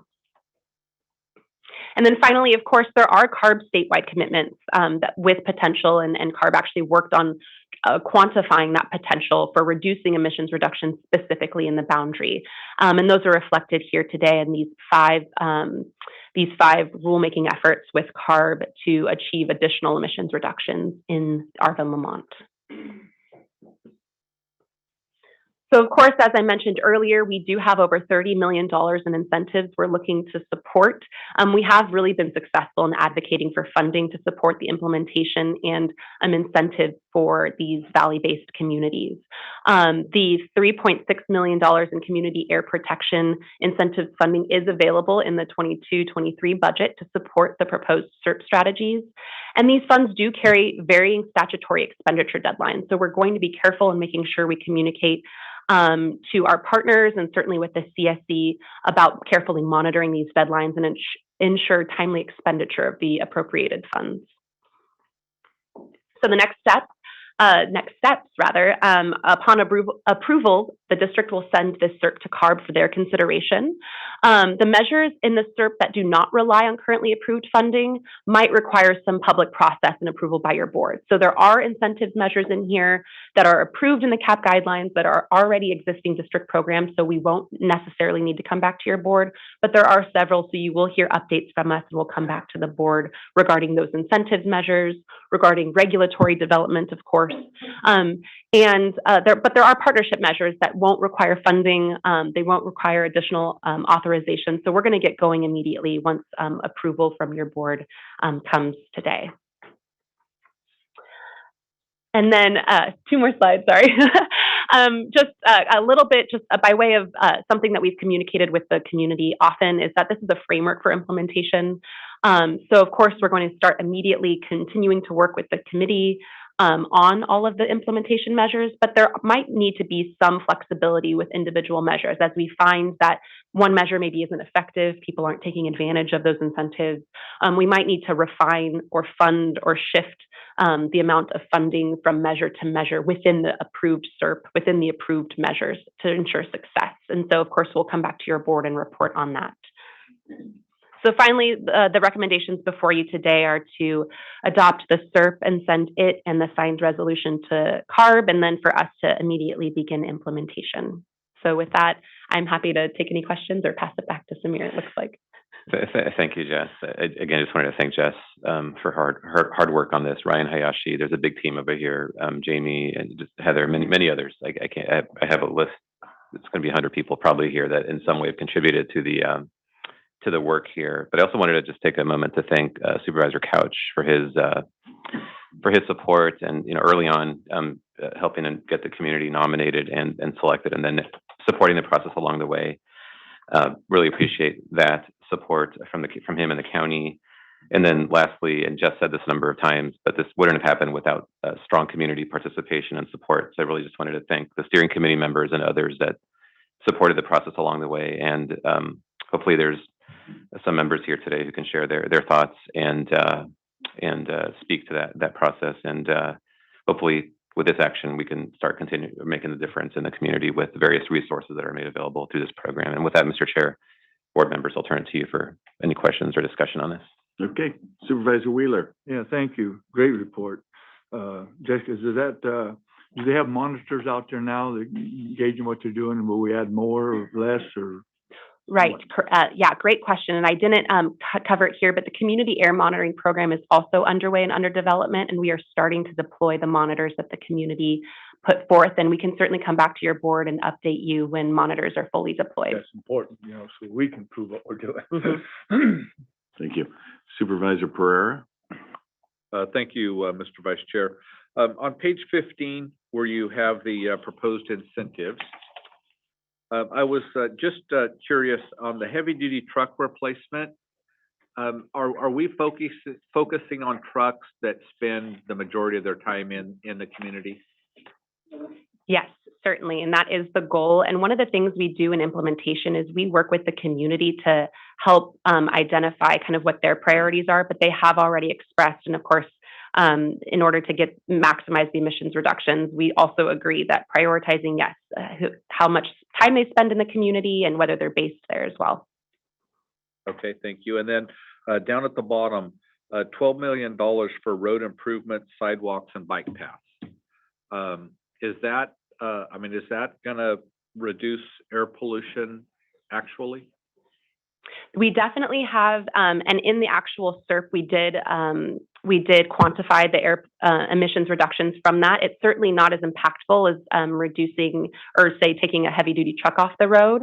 But in working with community members and all of the other stakeholders, it really was a high priority and helped mitigate some of the other concerns. So it was not only mitigating maybe impacts from heavy duty trucks, but also dust on the roads, increasing walkability and increasing the ability for folks to safely bike around their community as well. Supervisor, I just want to add one other piece to this. Early on in this process, the county itself and other local government indicated a desire to try to move forward with some projects. And again, interacting with the community, but there's definitely some quantifiable benefits that aren't as cost effective, say, as some of the other projects, but the local government also thought that there could be some major benefits in the community with moving forward with those projects. Okay. And then one last question. On page 10, where you have the types of sources, it looks to me like there's either well, you have the icon that says smoke. What does that what does smoke mean? Is that go ahead. Yeah, that's a great question. So this is actually, this was one of our early exercises we did with the community, and we were trying to just provide as many options with icons that community members felt comfortable expressing what their air quality concerns were, because oftentimes if they've never engaged with an air quality agency, they don't quite know how to express. So some of the comments we received under the smoke icon were about illegal burns, actually most often, or it was maybe smoke from residential burning. So it definitely ran the gamut. Sometimes folks said smoke, but then when you read the actual comments, they really meant like exhaust from trucks. And so we used that sort of as our first cut, but then we read all of the comments to understand really what their concerns were. All right, thank you for answering my questions. I just want to say you did a phenomenal job of really capturing all the work that you're doing. Pretty amazing. Thank you. Thank you. Dr. Pacheco Warner? Yeah, thank you. Just congratulations, Justin. I know that, something you sort of undersold here is the amount of people that have been involved in this project, the amount of community members. I think that's something to be pointed out, because I do think that under your leadership, the sentiment to treat every individual that's in part of this process with respect, with that engagement of understanding that they're not experts, but they want to be engaged, they want to learn about this process, want to impact their community positively, is really important. And I think that that's an important sentiment to carry throughout from you as a leader to anybody that picks up the phone at the district. And I think that's a really key piece. One of the questions that I had was more about these meetings around illegal burning. I'm not an expert on the topic, so I'd like to know more. Are those presentations also? My understanding that sometimes it's in rural communities, it's residents who can't afford dispensing of their trash a certain way. Do those presentations come with like alternatives of what to do? And I don't understand what the illegal burning issue is, so I just want to know more about it. And then also, how does that actually get mitigated? Yeah, certainly. And so that's in partnership, certainly with Jamie's and our outreach team. And most of it, yes, to your point, it is outreach about illegal trash burning, and definitely talking with folks and hearing their concerns about maybe perhaps why they're doing it. And I know that our commitment in the SERP is to have meetings where we do that outreach and that advocacy. And I'm not certain if part of that includes alternatives, but I'm seeing nods. I'm imagining it does. But also, I know that one of the things we've done in other communities is also just pass out informational flyers to even make sure we have the correct people at those meetings. Just I'll add a little bit more to that. That's a strategy, the trash burning outreach strategy, enforcement strategy. There's a combination of issues there. It's a longstanding issue that we've had to deal with. It's been illegal for a long time to burn trash at the residential level, but in rural communities, it does happen, and sometimes we get complaints. And that's one, or often we'll see this through various enforcement activities. But it is challenging in that often you're dealing with residents that may have some real challenges in looking at ways to deal with that issue. And so in this particular case, what I would imagine would be not only making sure folks are aware of the requirements, which is part of the issue, but it's also hearing from them as to what the underlying issues are beyond even just the awareness piece, and then working with local partners, whether it's with the city of Arvind or Kern County, depending on where that resident is located, to see if there's ways we could couple them with, if they're having a hard time, for example, maintaining regular, trash service, and what the underlying issues there might be, just making sure that they're, that they're aware of whatever opportunities are in front of them, and that we connect as many dots as we can. It is illegal though, and it causes health issues when that trash is burned, and sometimes there's chemicals that are released, depending on the trash that's being burned. And so we do have to fulfill our job in making sure that that's not happening, and that we work with residents to really support them in not burning. Okay. Thank you. Supervisor Wheeler? Thank you. I was looking at this letter from the Kern County deal, and it's in her comments on page 3 of 4. It says that the supervisor direct staff to engage us to start engaging the Kern County Farm Bureau and community steering committee and whatever else they had here. Is that we doing that already? Or I thought they would probably been invited. They have been invited. Yes, that's a great point. So the Kern County Farm Bureau, the Kern County Ag Commissioner, the county themselves, as well as all the CSC members and farmers and all the stakeholders that I mentioned earlier have been at the table. I believe the reference in the letter is referring to the specific pesticide measure. And the reference, I think, is just confirming their support for the Kern County piece of that measure, which is to continue to engage residents on the pesticide notification. Well, I see they put 3 of the concerns they had of that 3 urban grading, vegetative barriers, and road improvements. So just interesting. All right. I see no more comments from the board. How about the public? I see no public comment here in Central. We'll go ahead and go over to the South. Yes, I have 2 members of the public with comment.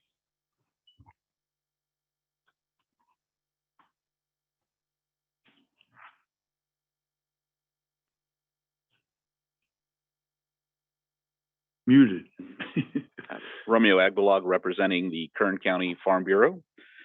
First of all, I want to say thank you on behalf of the Farm Bureau to all of the stakeholder groups, the district, all of the governmental agencies, community groups, and members who came together to put together this CERP for your consideration today. Just wanted to let you know that the Kern County Farm Bureau did submit a comment letter to our local Board of Supervisors that took up this item on Tuesday. During that meeting, we highlighted some of our concerns and input regarding some of the measures. And as was just noted, there was considerable discussion regarding pesticide notification. To be clear, the Kern County Farm Bureau is working with the Department of Pesticide Regulation on the development of its statewide notification system.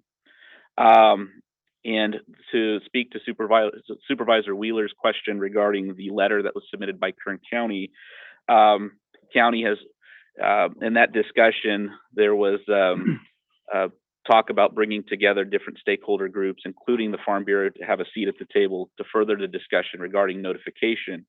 Farm Bureau doesn't support a local pilot, as DPR has done in other areas of the state, but rather would support the development of a statewide notification system. But yet that doesn't mean that we're not open to discussions. In fact, historically, when we went through this process of 617 in the community of Shafter, there was discussion about a notification system. Kern County farmers agreed to help support that system financially. And there was some discussion that didn't result in any sort of agreement. And unfortunately, the other sides walked away from that. It doesn't mean that we're not open as a Farm Bureau to continue having these discussions. That being said, as an organization, we recognize, that pest control tools ensure the safety of food, ensure that not just the safety, but the quality and the reliability of our food supply. In fact, as a Farm Bureau, we pioneered a program called Spray Safe, and since its inception, we've educated tens of thousands of individuals, pesticide applicators, farm workers, and community members on the safe application of pesticides. So it's something that we take very seriously. And just want to again conclude by saying thank you for the opportunity to speak, and thank you to all the stakeholders who put the program together. Appreciate it. Thank you very much, Romeo.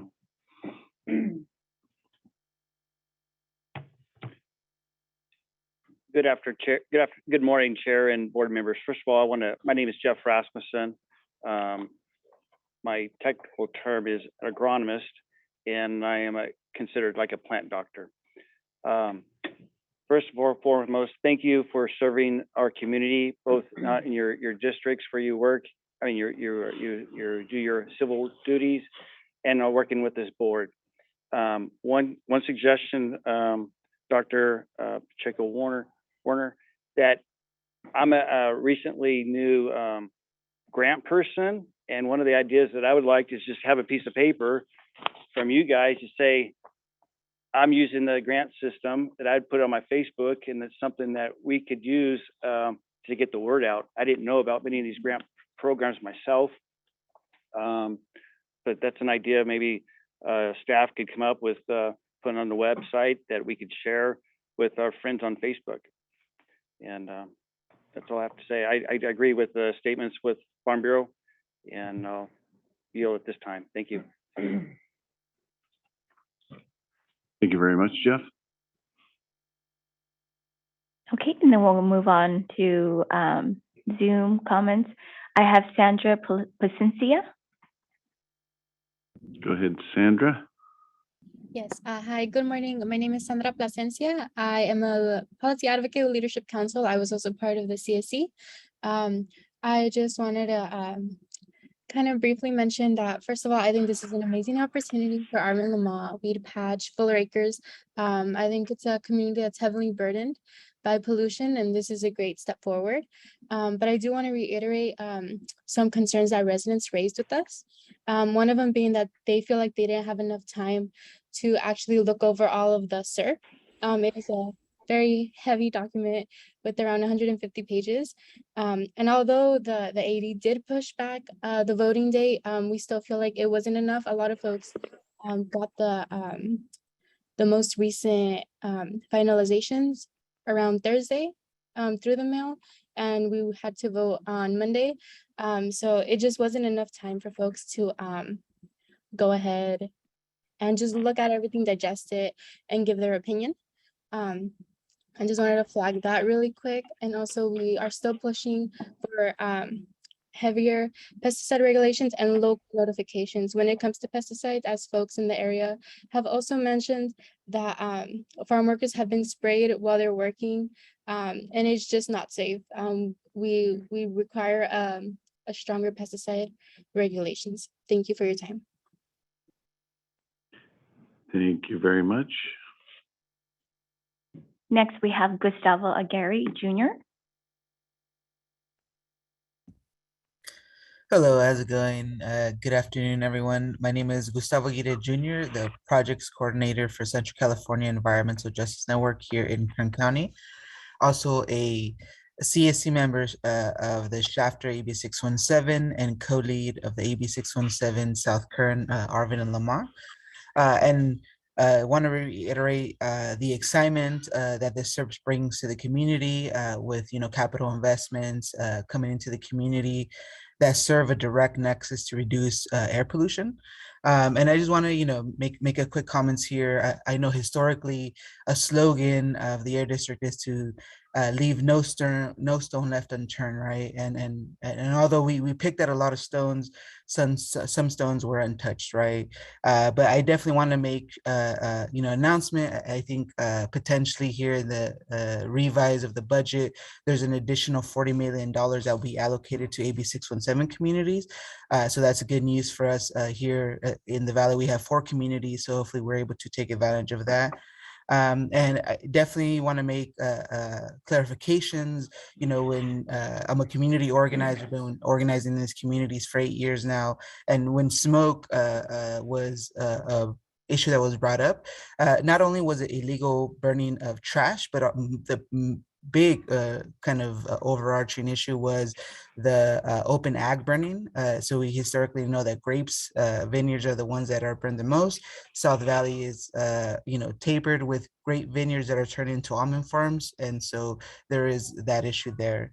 I think on the other side here, on the pesticide issue, I definitely think that, we're going in the right direction. There was some confusion, Farm Bureau and other folks are saying, we don't want a statewide notification. And after 2 years of negotiating with Glenn Fackenhauser, the Kern County Ag Commissioner, refuses to do a localized pesticide notification and says, I'm only going to do it if the state makes me. So that's the reason why we approach the state, right? It's not that we believe the state could do it better. We believe local folks could do it better. But if the local folks are unwilling to engage, then I think we have to take this at a statewide level. And so that's why you're seeing the conversations of a statewide pesticide notification, not for no other reason. And I think just previously, there was some conversation about the other side neglecting a pesticide notification.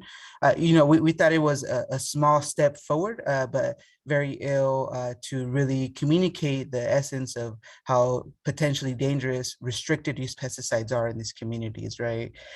So definitely want to make sure that that's clarified, and the nexus between streets, repairs, sidewalks is really to activate community mobility, but also reduce fugitive emissions from dust from these sources. Thank you very much. Thank you very much. And I see no more public comment. Okay, so I think the great information here, and I know this board has always been very supportive of this program. I think what's unique is the heat map. I love seeing the Calenviro screen, and again, I always come back to when it originally came out, I thought it was going to be used as an anti-business tool, and it hasn't. It's actually done what it was supposed to and drive money into the areas that are impacted. You can tell by what I consider the heat map that the vast majority is on the mobile sources. It follows the roadways. We know that. I do question, as Supervisor Pereira did, about putting so much money, because we're always looking for bang for the buck. And inside mobility inside of Arvind and Lamont with bike lanes makes absolute sense to me. But we have to make sure that it's captivated to where people can actually cut down on single occupancy vehicle traffic, or else the biggest bang for the buck is always going to be in removing trucks or electrifying trucks and the such. I'm extremely supportive of this program. I don't need to say that, and I think this board very much is, and appreciate the comments of everyone. Supervisor Mendez. Yeah, I just want to clear up something on this burning deal. Like, I think I'm the only one on this board that actually lives in an unincorporated community and has to actually drive through or around a lot of unincorporated areas. And I know in Fresno County, there's places in unincorporated communities that barely 50% of the people have their garbage picked up. Now, there's places that are different, like in Riverdale, where I actually live. Yeah, that's all part of your water and sewer fees, so you have to have your garbage picked up. So a lot of the merchants in there actually have to have locks on their big garbage cans because people dump in there. And it's kind of I know the Air District is struggled for years trying to stop, garbage burning, but it still happens in these little unincorporated communities.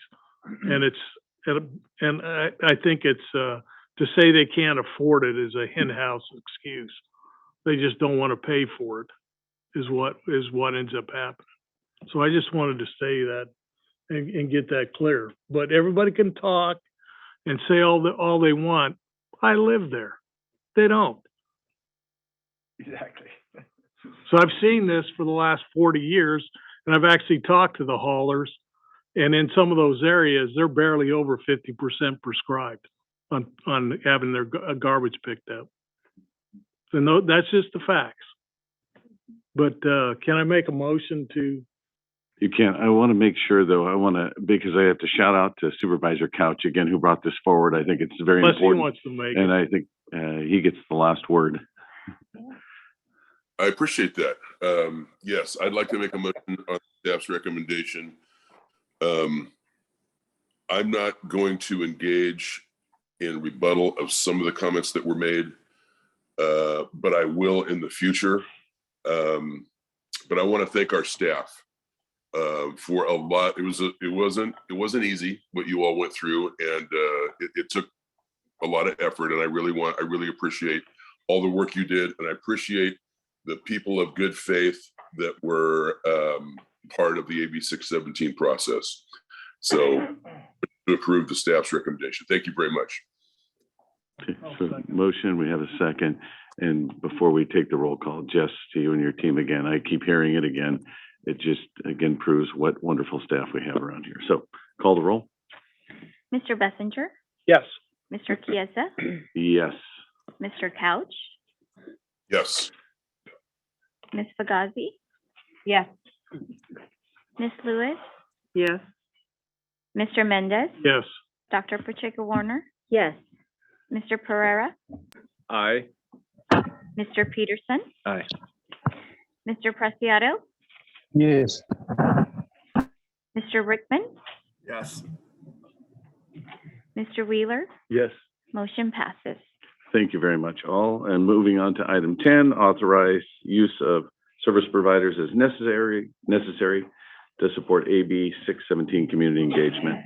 Yep, I'm still here. Jeff is still on.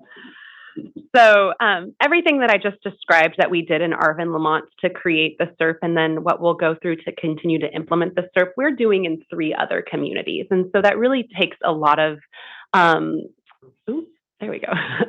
That really does take a lot of significant resources to schedule, organize, and facilitate those meetings. As I mentioned earlier, we have lots of meeting materials. We have those maps that I showed you. Those are all district developed, actually. And so we have service providers that we use to support this process and make sure that it's inclusive and CSC driven. And so to ensure this, we are looking for your support to have the APCO executive director provide the following services. It includes providing logistics support from a facilitator in meeting interpretation, large document translation, technical tools to support some of our engagement. That map that I showed you earlier was an online tool that we pay for, community outreach and promotional tools for all of the outreach that we just described. And so in order to do that and make sure that we're also providing all of the steering committee efforts, including issuance of our board approved stipend program, we are requesting today from your board that you authorize the board chair with recommendation from Executive Director APCO to enter into agreements with expert service providers in a total amount not to exceed $670,000. Mr. Chair, board members, just another quick note on this. Thanks, Jess, for that presentation. This is consistent with what we've been doing the last several years. So this is the next year's allocation of that funding, and it's fully funded through the state AB 617 funds. Just wanted to make those 2 extra observations. Thank you. Thank you very much. Any questions, staff, comments, anyone online? I do not see any comments. Perfect. Very good. Move to approve. We have a motion. We have a second. Please call the roll. Mr. Bessinger, Yes. Mr. Chiesa, Yes. Mr. Couch might have stepped out. Ms. Fugazi, Yes. Ms. Lewis, Yes. Mr. Mendez, Yes. Dr. Pacheco Warner, Yes. Mr. Pereira, Aye. Mr. Peterson, Aye. Mr. Preciado, Aye. Mr. Rickman, Yes. Mr. Wheeler, Yes. motion passes. Great. On to item 11, update on the 2022 wildfire prevention and response efforts and the authorization to launch a pilot program to provide residential air filters in impacted communities. All right, thank you, Mr. Vice Chair and members of the board. I'm John Klassen, Director of Air Quality Science, and being joined by Todd DeYoung, Director of Grants and Incentives, to give you an overview of our wildfire prevention and response efforts and a proposed new program for residential air filtration units. So a little bit of background. As you know, wildfires can generate a tremendous amount of emissions, overwhelming the amount of mobile and industrial sources combined, it can lead to very high concentrations of both particulate matter and ozone during the summer season when these wildfires happen. As you know, because of fire suppression policies, which has led to excessive fuel buildup, drought-driven tree mortality, changing climate conditions with warmer temperatures and drier conditions have caused wildfires to be more intense over the recent years. And we continue to make a huge effort in this area, supporting different efforts to reduce fuels at the local, state, and federal levels, to reduce the frequency and severity of these fires, and an extensive amount of public outreach when these issues happen. Just to give you a scope of what happened last year in 2021, on the right-hand side there, that's the total number of acres that were burned from wildfires throughout the state of California. The year before that, in 2020, that was the record-breaking year that shattered all previous records, but 2021, right on the heels of that, was the second highest we've ever seen in state history. Looking here on the right-hand side, I highlighted here the 4 fires that occurred in 2021 that are in the top 20 largest fires in state history. So 4 of the top 20 happened last year in 2021. Over 8,800 fires burned throughout the state, and the Dixie Fire, which is number 2 on the list there at the top, that set a new record last year for the largest non-complex fire, meaning it wasn't multiple fires that all burned together into a larger fire. This is one single fire that burned nearly 1 million acres on its own last year. Looking at an image here from last year, this is early October of 2021 when we had a lot of smoke across the valley. You can see that gray haze there across much of California and Nevada and other areas. That lighter color, that white, those are clouds on the top there, but that gray haze there is smoke across the entire valley. Just a quick image here showing the different concentrations that we saw across the valley's counties from August through October of 2021. You can see that dashed red line there. That's the federal standard for 24-hour average PM 2.5. You see these different periods of time when our concentrations went well above that level there throughout the summer season, where normally during the summer season, it's our best time of the year for PM 2.5. We see single digits throughout much of the valley, and you can see all these different periods where we had values above that standard, and then periods in September, October, where we were exceedingly higher than that standard. Concentrations over 200 micrograms in some cases from the wildfire impacts. So far in 2022, it's been a very dry start to the year so far, as many of you are aware. For the January to April time period, we've seen the driest number of months for many of the valley's counties on record, with other counties being near the driest. And you can see here on this drought map, we have a lot of areas of California already in extreme or exceptional drought conditions here in the month of June, and this will continue to progress as we get later into the summer. So this is just setting up the potential for another severe wildfire season later this year, unfortunately. Just on that point, we've already had some early wildfire activity. Just a few weeks ago, in late May, we had a couple of wildfires start up in some counties north of the San Joaquin Valley that drew some smoke down into the northern counties of the valley. You can see that in that red circle there, some of that haze coming down into the northern counties there, and we saw some elevated PM 2.5 on this day in May 24th. There's also been a number of wildfires down in Southern California that's been impacting those regions already here early in the year. We work closely with land managers to work with them to figure out ways to continue to reduce fuels. We support them in prescribed burning. We have our annual cooperators meeting where we talk about conditions that they're experiencing and how we can make sure that it's clear on the process they need to go through to get approval from us for prescribed burning. We attend interagency collaboration meetings. We help deploy temporary PM 2.5 monitors throughout impacted communities, working with land managers for them to get monitoring out there to better give more data to the public who needs to see this, and whatever else we can do to continue to work with land managers to reduce the fuel in the forests. When these conditions happen, we work hard to communicate with the public. We work with the public health officers and directors, make sure we have uniform messaging. We will have regular meetings throughout this next year. We actually have one scheduled in a couple of weeks to connect with the public health officers to start talking about this and coordinate. Daily communication in English and Spanish. We have great relationships with media professionals. We issue press releases, air quality alerts, and interviews during the wildfire season. We work with schools to make sure they have the information needed so they can make decisions for their students. And we're always communicate with the public through phone calls, emails, and various events to talk about air quality when these impacts happen. We issue information on social media. This is becoming more and more important to get the word out to a number of people. We use Facebook, Twitter, Instagram, Nextdoor in English and Spanish. We continue to work to educate residents on all the tools that are available on how to get air quality information through our app, through Air Now, the fire and smoke page. There's a lot of information out there available for people to track this throughout the wildfire season.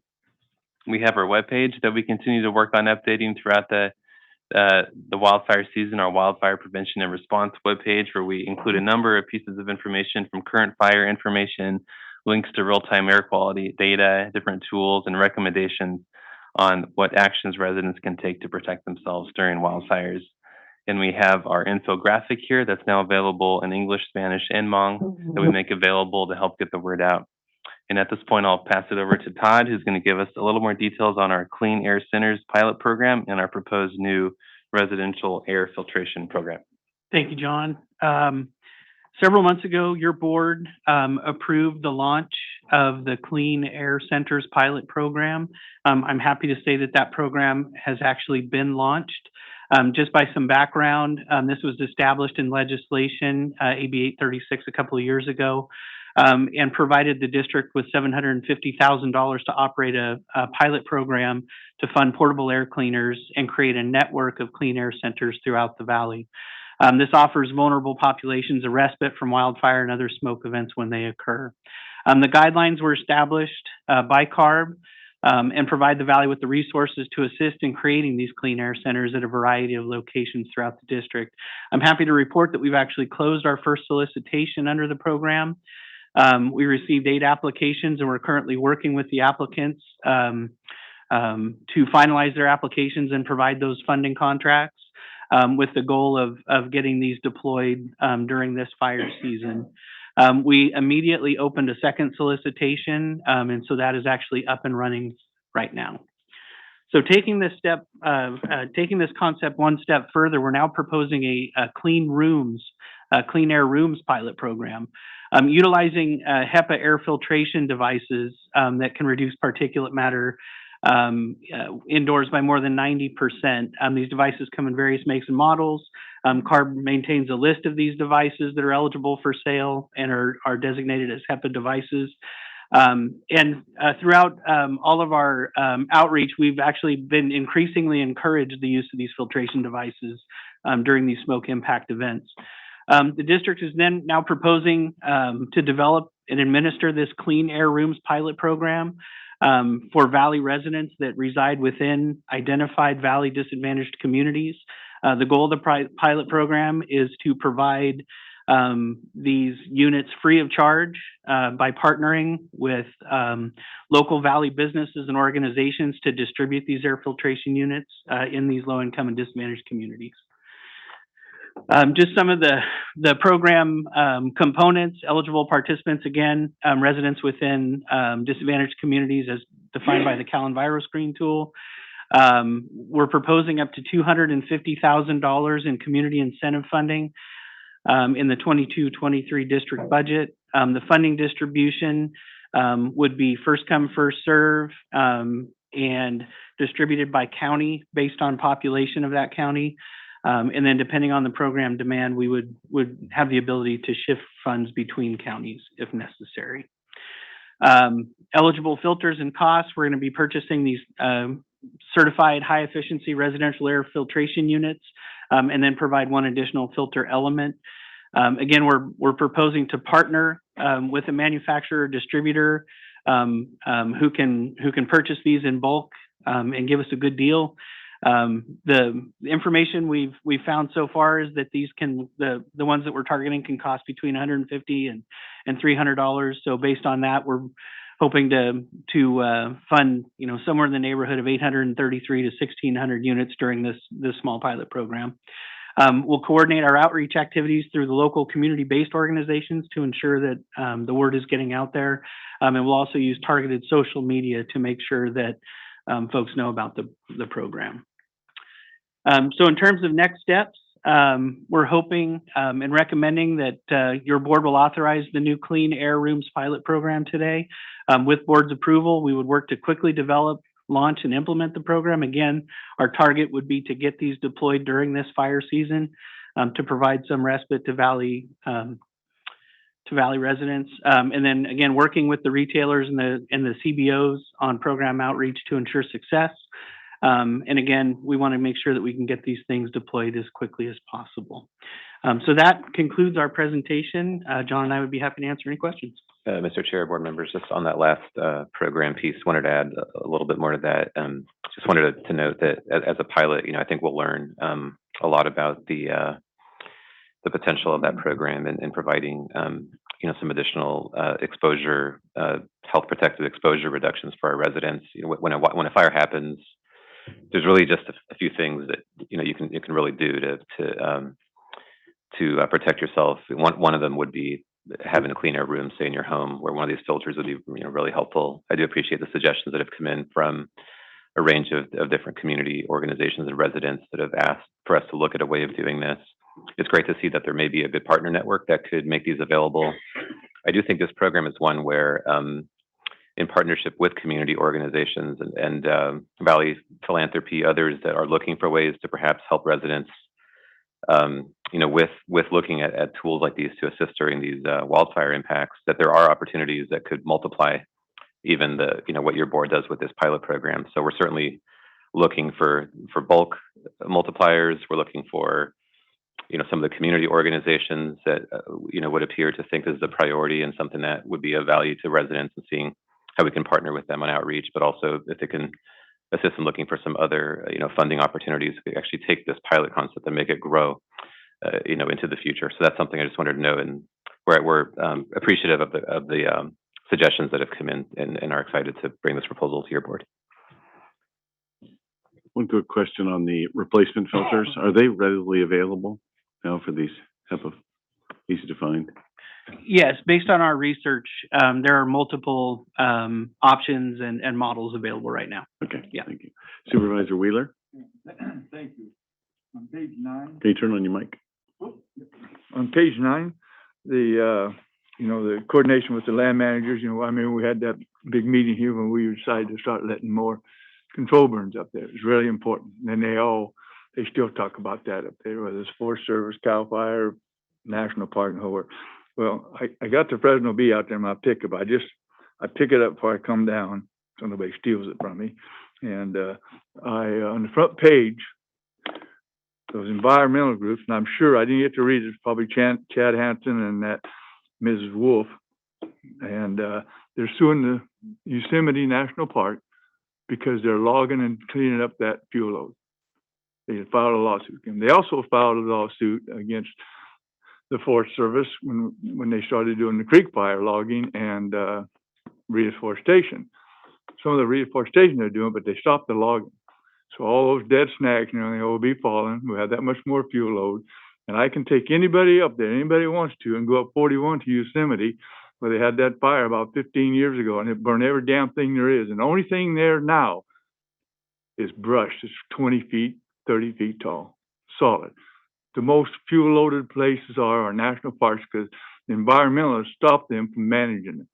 And it sucks. Now, I've seen that in the front page. I can't wait to read the whole thing because I'm really pissed. So, as you can tell. But here we are trying to do this, trying to help, because that smoke in my house over there, those filters, that's the other thing I'm going to talk about on page 19. Those filters, I made my filters out of filters that work in our air conditioning, I bought some 24 by 24 and I bought those fans. I had to change them every other day during the creek fire. And it was as black as your coat on is in that one, most time in one day. And these filters, I don't know how they're going to work, but like Vito said, are those filters available?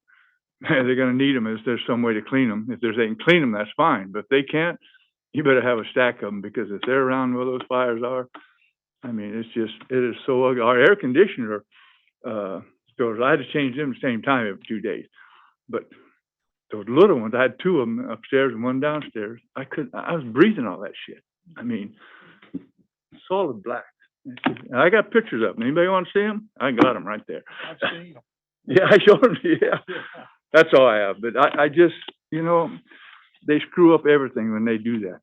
When we're trying to do something to improve that smoke, it don't come down here, and they got the gall to just manage. Thank you.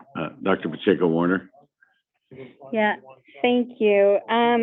So I really love this idea. I do think that time is of the essence in terms of, you know, I saw my unit go up by $400 during wildfire peak season.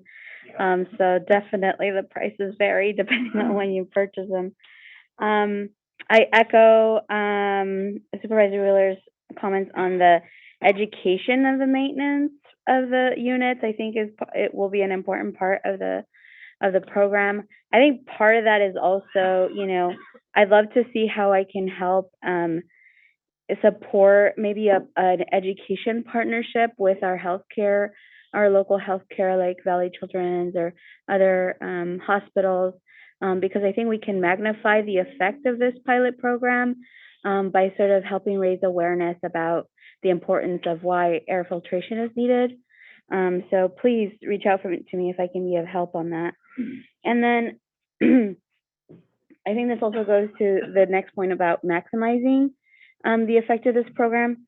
I'd love to see direct service CBOs be involved in this in terms of the outreach, because I think that would yield some non-traditional, maybe residents who haven't been exposed to like air district stuff. Not that we should also be engaging those that have been involved in our programs, but I think getting to as many like new people would be helpful that are out there that are experiencing, you know, these effects.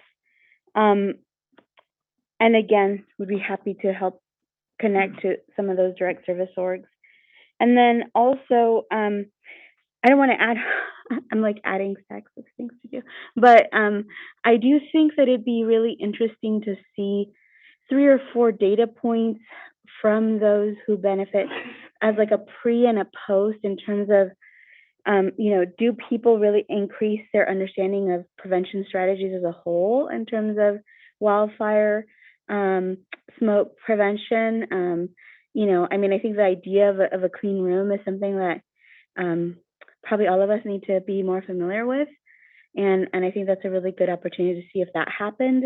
But then also, I think it's important to understand from like a post perspective, like after wildfire season, what were some of the barriers or some of the things that they struggled with, so that we can give that data to Jamie, but then also to your program in terms of some of how we need to like continue thinking about from a public health agency standpoint, how we think about the messaging and what people are struggling with, you know, and do they struggle with like you said, you know, changing out the air filters, knowing when to do that right, or was it something more more broad that we don't even know, like a challenge to creating a clean air room, right? So I think if we could have some data points, not to like that we don't need to give them a 50-point survey, but I do think it's just maybe understanding a little bit more pre and then definitely post how they did with those, I think would be really helpful for me and hopefully for you.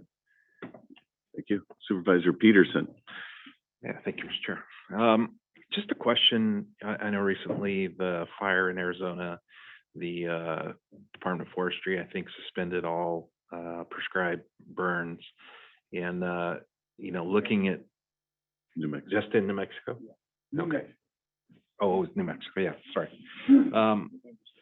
But with respect to that, I know we pay very close attention to weather conditions and things of that nature. And it just seems like it was a bit odd that, you know, there was a prescribed burn during an upcoming wind event. And, you know, not to change the direction of the conversation here, but, you know, I know we have been under prescribed in prescribed burning events, and just maybe a quick outline of that. Yeah, thank you, Supervisor. Yeah, absolutely an important story that is still developing, you know, in terms of the analysis of, you know, that situation and sort of what the what factors led to that, and what learnings, may come out of it. But you're right, there was a prescribed burn that apparently took off and became a bigger burn, and actually caused some, pretty catastrophic impacts there in New Mexico with the outcome of that. That's certainly not what typically happens with with a prescribed burn, but it certainly, I think, with the Forest Service is raising, questions, and I think they did. You're right.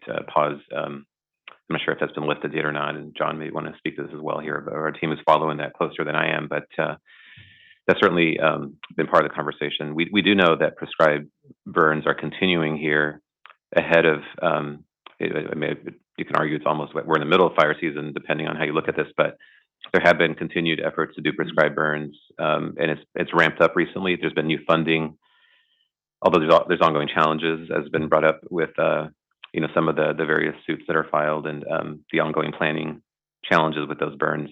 So there's a lot of mixed things that are going on here. But I just wanted to note, one, that is something that's happening. If you haven't heard about that, please take a look at that. But secondly, it's not the norm. So hopefully there's quick learnings from that, and they're just embedded into what's done moving forward, so that the various efforts to reduce fuels in our forests continue. Not only prescribed burning, through other efforts as well. Hopefully that sort of that's the gist of what you were bringing up. But thank you for bringing that up. Thank you. I see Supervisor Wheeler has more to say on this subject. Well, I wanted to say, the control burns that get away is probably 1 to 2% of all the burns they do. It's very rare. We used to have 1 to 5 every year in Madera County. I was on the Madera County control burn committee. And I remember back 15, 20 years ago, when the Air Board first decided they're going to start charging us for having control burns. They started out $50 an acre. I come down here and I raised so much hell it wasn't funny. Manuel took me aside and he says, "Tom, calm down. We're going to work through this." Anyway, we got it down to $5 an acre, but Manuel really stepped up and got me aside, because I was really pissed. I mean, here we are trying to clean the forest up, and you guys were sticking it to us. It wasn't you. It wasn't probably nobody even in here then. I don't know, but it was terrible. Crow. Huh? Crow. Yeah. Oh, it was. Yeah, true, it was. He wasn't my favorite person. Don't worry. And but the other thing I wanted to mention is that when I said that, Miss Wolf, Deanne Wolf, she's also the one that wants to do that monument from Yosemite to Sequoia. And if they get that in, they're pushing like mad. She's really gained a lot of go here, and I don't know why, who's funding her to do these lawsuits and stuff. But I don't know if she's doing that one. She did the creek filing, but she's pushing that to be a monument. A monument's worse than a national park. You don't do nothing to it. You can't make trails. You can't run no power equipment in it. It's natural. So that means no control burns, no logging, no brush removal, no nothing. And she met me called me, she was in San Francisco then, she lives here now, about 6-7 years ago, and she said she wanted to do that. And I said, "You want to be tarred and feathered up here?" I said, "You just mentioned that a few places in our communities up here, and you'll be hanging out here, honey, someplace." She said, "Well, I'm serious about it, and I'm going to keep working on it." And she has been. So anyway, so you know who she is. Councilmember Bessinger. Tom, you can't tar people because of the emissions involved with having to heat up the tar. City of Clovis, we have a senior center, and we're building a new one. And if it doesn't meet the requirements for a clean air center, I'm definitely going to turn my people onto it. But my question is, a lot of smaller towns don't have senior centers, and they don't necessarily have anything larger, maybe than their council chambers. Would this be available to faith-based organizations? Because it says here publicly accessible buildings, which they would be. But I know in a lot of the smaller towns, the local parish would be a natural drawing point. Would that be available for them? For the Clean Air Centers pilot program? Absolutely. Okay. Yeah, those are just the types of facilities that we're looking for. Any of those smaller community centers, churches, anything like that. Yeah. Great, thank you. Absolutely. And if you have questions about whether or not your existing community center would qualify or wouldn't qualify, feel free to contact us. We'd be happy to walk you through that process and see if we can come up with something. It probably wouldn't be a bad idea if for us to reach out to since especially a lot of the disadvantaged towns have a high Latino population. Maybe it wouldn't be a bad idea for us to reach out to the diocese and let them know about it so that they can, because there's going to be any number of those. I mean, it could be connected to a lunch program. It could be connected to some type of nutrition, and so you get a win-win. Thank you. I see no more board member comments. Let's go to the public. Thank you. And through the chair, Mr. Couch and Ms. Fugazi has left the meeting. No public comment here in the central. Is there any public comment in the south? No public comment in the south. Okay, we'll ahead and go on to online. I have Cynthia Pinto Cabrera.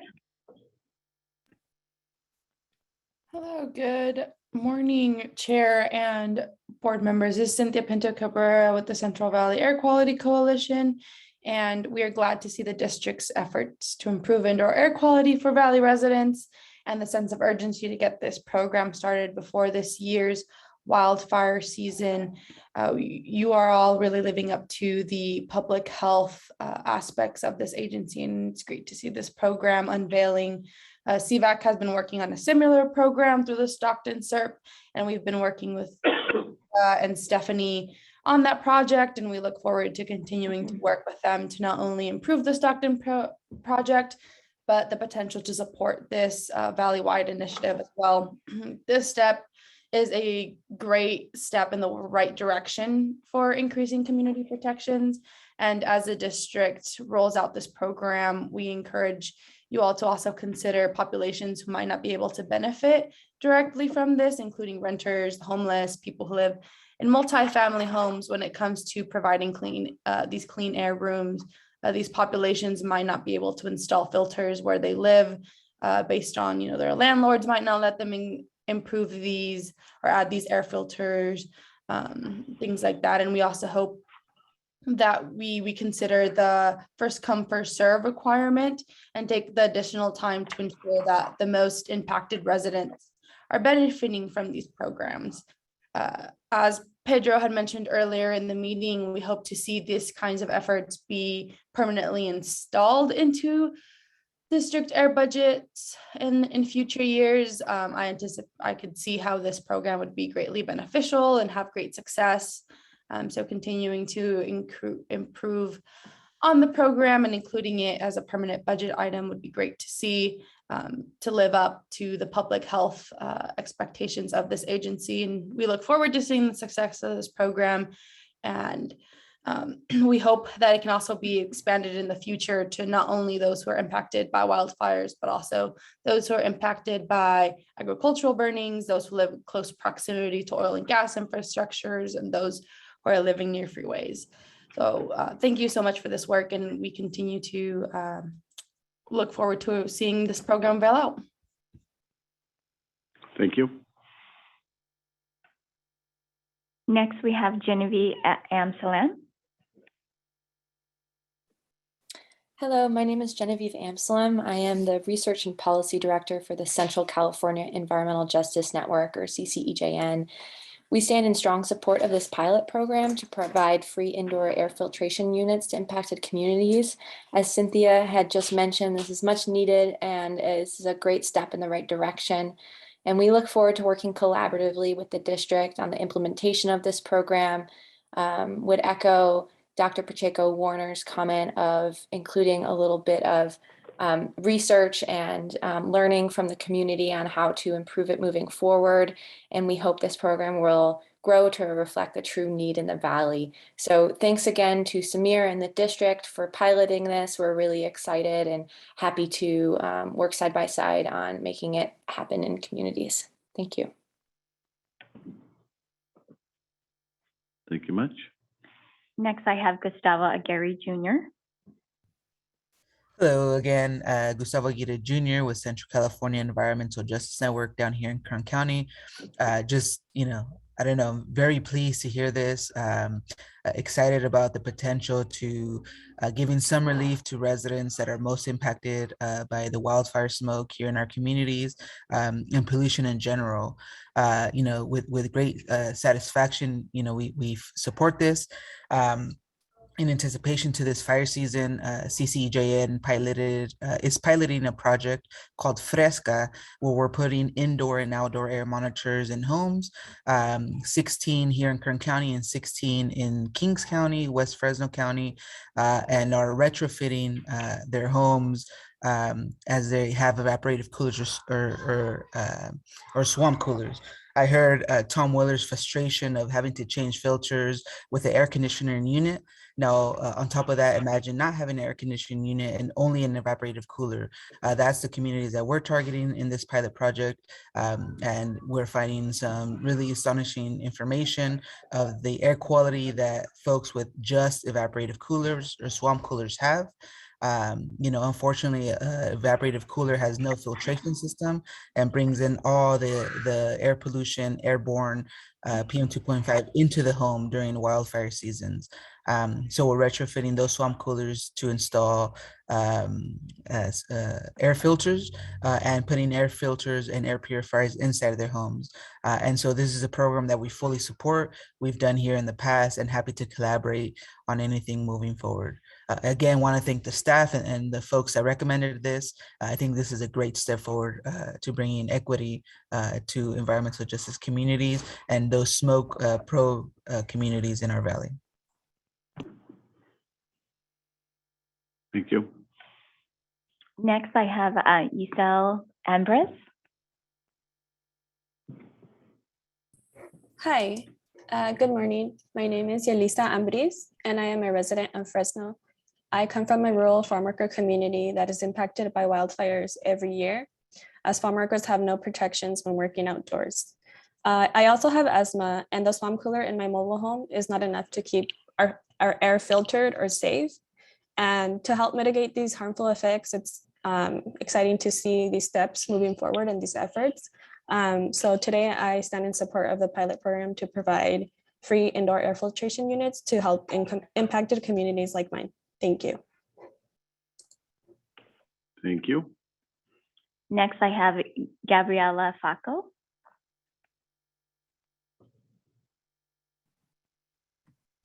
Hi, thank you everyone. My name is Gabriela Fastio. I'm a resident of the County of Kern, specifically Southern Bakersfield. Throughout my 17 years of living, I've gotten the chance to meet and work with a lot of folks who are heavily exposed to wildfire smoke, as well as many other outdoor workplaces and their homes on a daily basis, and come home to little to no air filtration due to the many financial struggles they face. To echo a little bit what Yelisa said, our most impacted communities are communities who work in the fields and are unarguably one of our most essential and vulnerable workers in this state.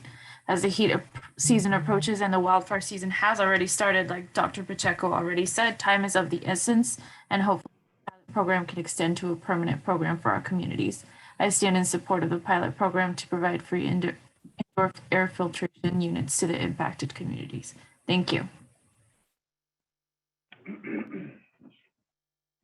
Next is Connie Young.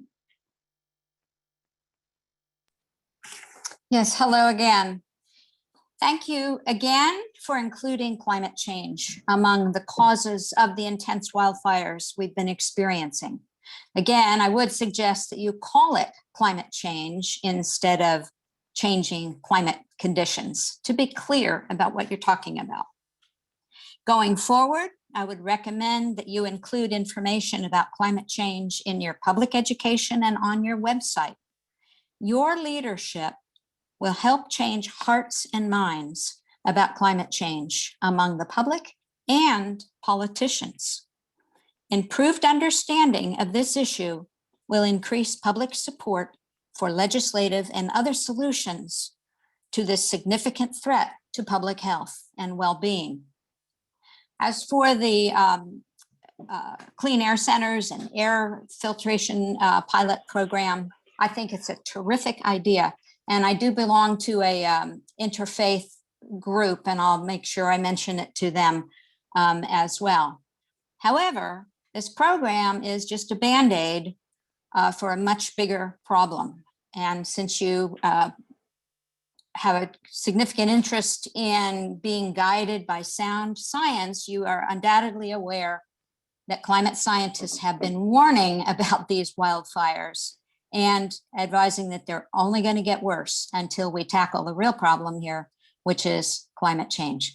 So I thank you for your efforts to reduce emissions and encourage you to try to reduce even more and talk to our legislators about significant legislation to reduce emissions and to address climate change. Thank you. Thank you. Next is Ruben Rodriguez.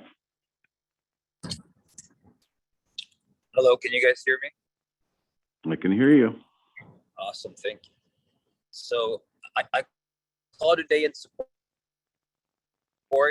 of this pilot program to provide free indoor air filtration units to impacted communities, but also want to point out the fact that, the brother, Tom, I believe, states that he had two of the scrubbing systems in his home and had to change the filtration system sometimes on a daily basis, and he can afford something like this. And a lot of the people on this board can actually afford things like this. Unfortunately, as a lot of the comrades here mentioned, these essential workers and these essential communities and these essential folks, right? A lot of our campesinos, field workers, don't have the money to be able to purchase these type of things. So on top of the fact that they have to go out and work an 8-hour shift, sometimes a 12-hour shift, right? In these conditions already, they have to return to their home and still deal with this. So we thank your efforts in trying to create a better program, a better system. But again, it's about 800 to 1,600 units you guys will be putting out there. And I believe I heard something of we'd be looking for some funding. Well, I drive a vehicle and I know the vehicle pollutes, right? But I also know that I don't pollute as much as these industries. So you guys know who some of these polluters are. And I think this is where the money needs to be coming from, right? And not just the crumbs, because this is what they're giving us. They need to step up their game as well as you guys, with all due respect. But, they continue to get richer, right? And we continue to suffer. And not only suffer, but we're also getting sick. So thank you for your efforts. But, we do need to step this up. Thank you. Next, I have Veronica Aguirre. Hello, good morning. My name is Veronica Aguirre. I come from the community of Avenel. I also have family in the neighboring community of Kettleman City, and I do stand in support of the pilot program.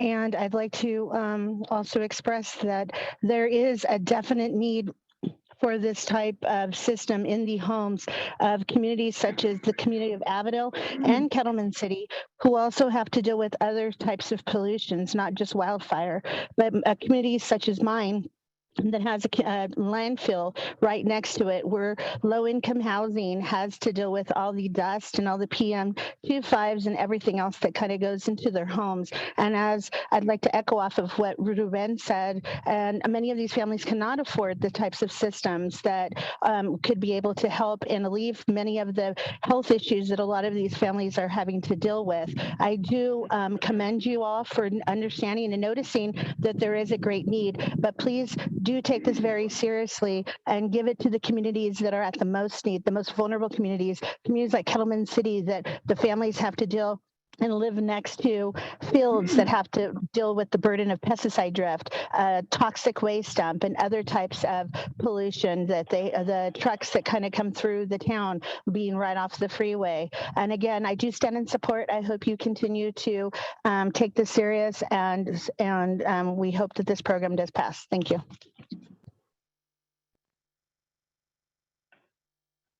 I see no more public comments.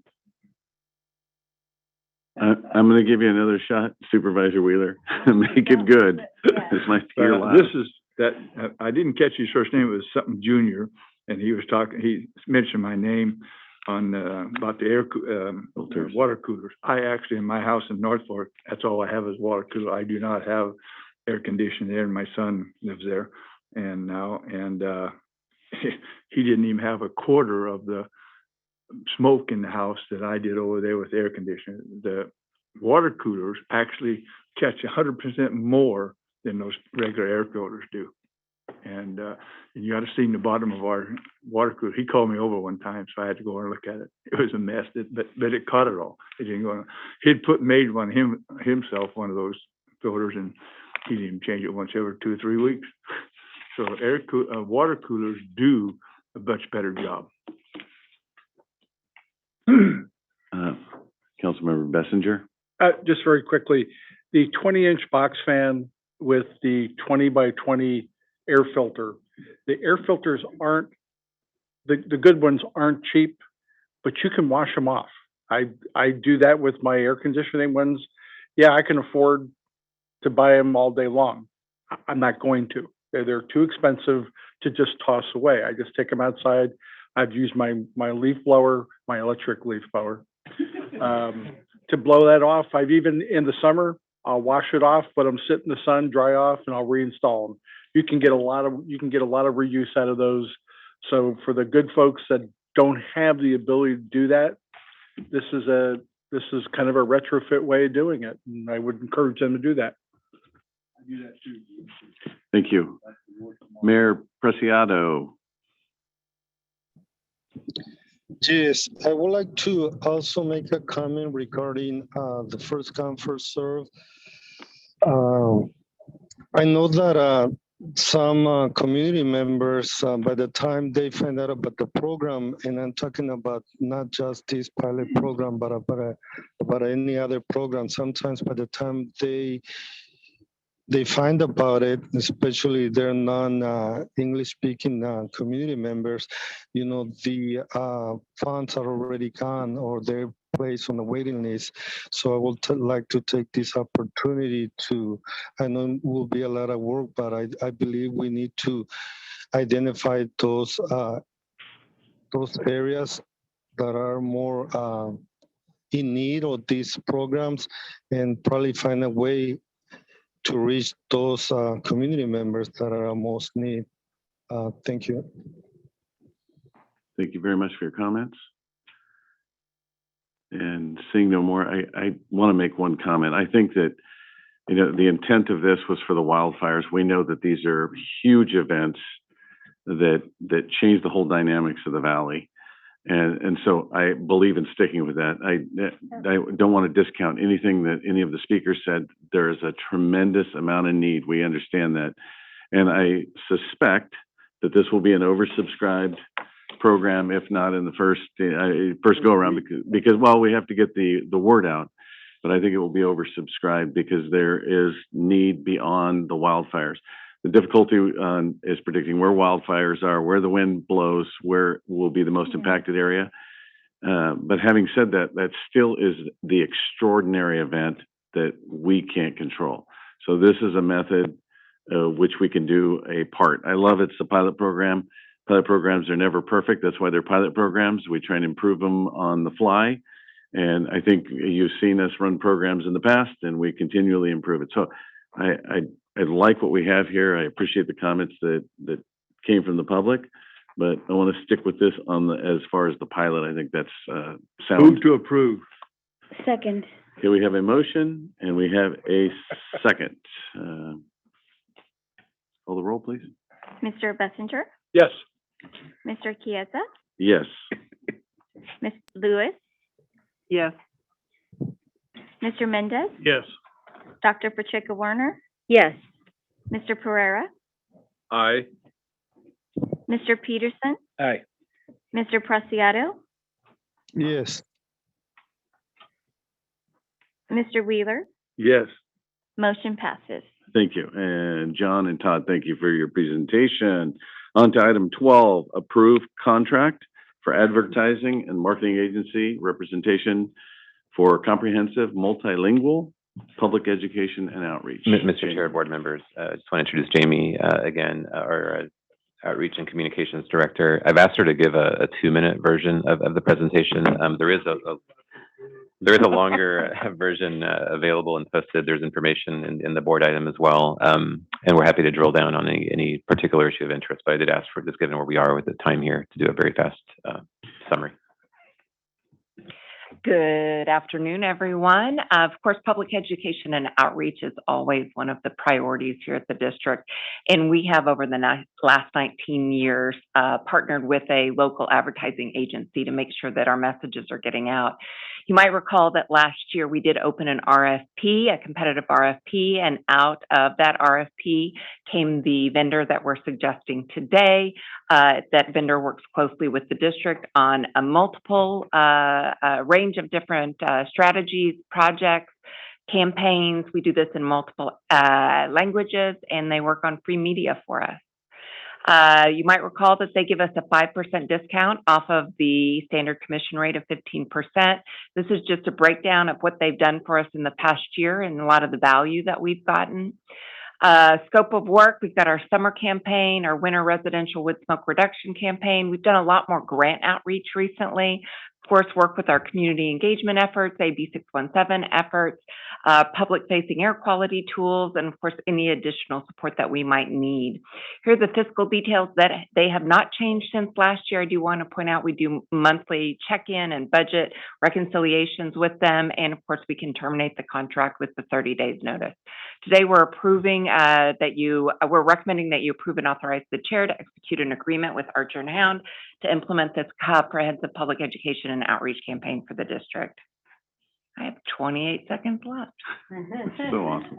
I've never known staff to want to go through the whole slide deck either. So I think some of the same feeling. Any questions, Jamie? Seeing none. Any public members?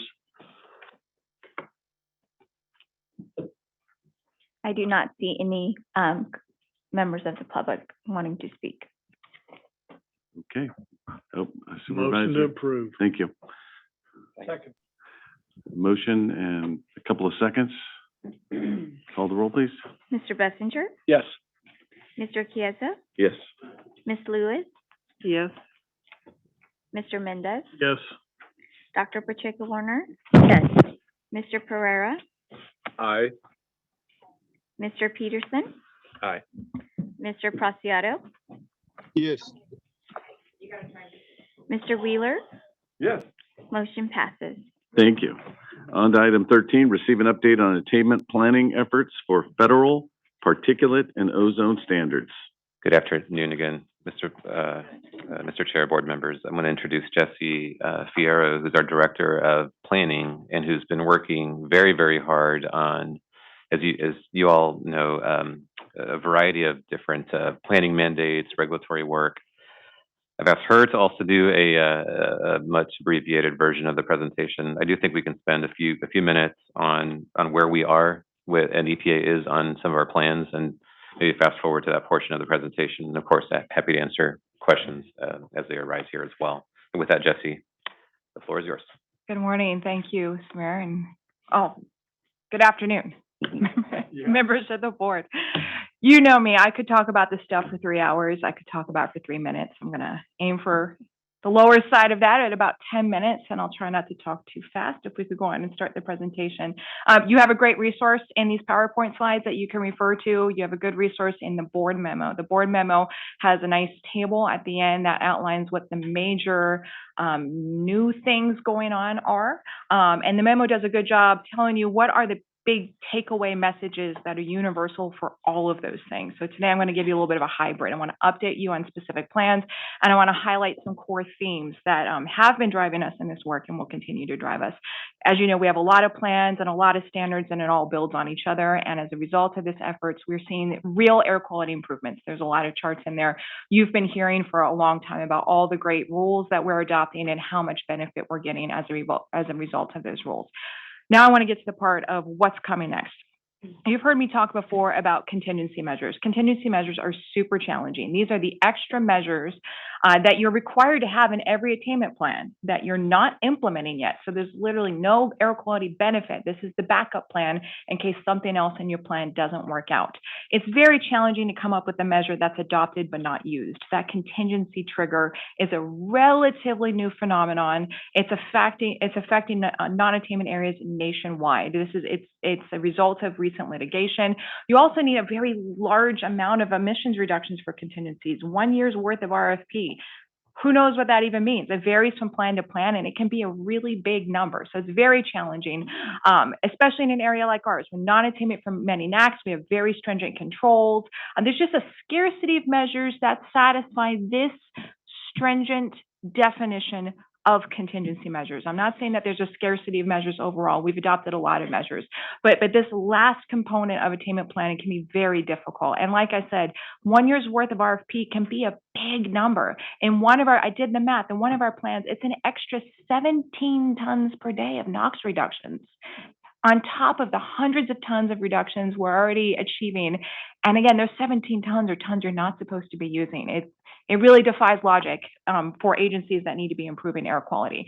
This is a real problem. This is not a theoretical concern. There have been several disapprovals, EPA disapprovals of the Valley's contingency measures over the past several months for our 3 PM2.5 standards and most recently for our 8-hour ozone plan. So this is something we have got to fix. There are sanctions clocks currently running, and we are working to come up with a strategy that will help us satisfy this requirement. It's going to take a lot of outreach and innovation and interagency coordination. We are working closely with Carb to prepare contingency measure packages that we expect to bring before your board in fall of 2022, because we want to address this problem, stop the sanctions clocks as quickly as possible. We want to establish a framework for meeting the intent of contingency measures without delaying public health benefits. This is a real key concern for us. We don't want to wait to improve our air quality for our environmental justice areas and for our region as a whole.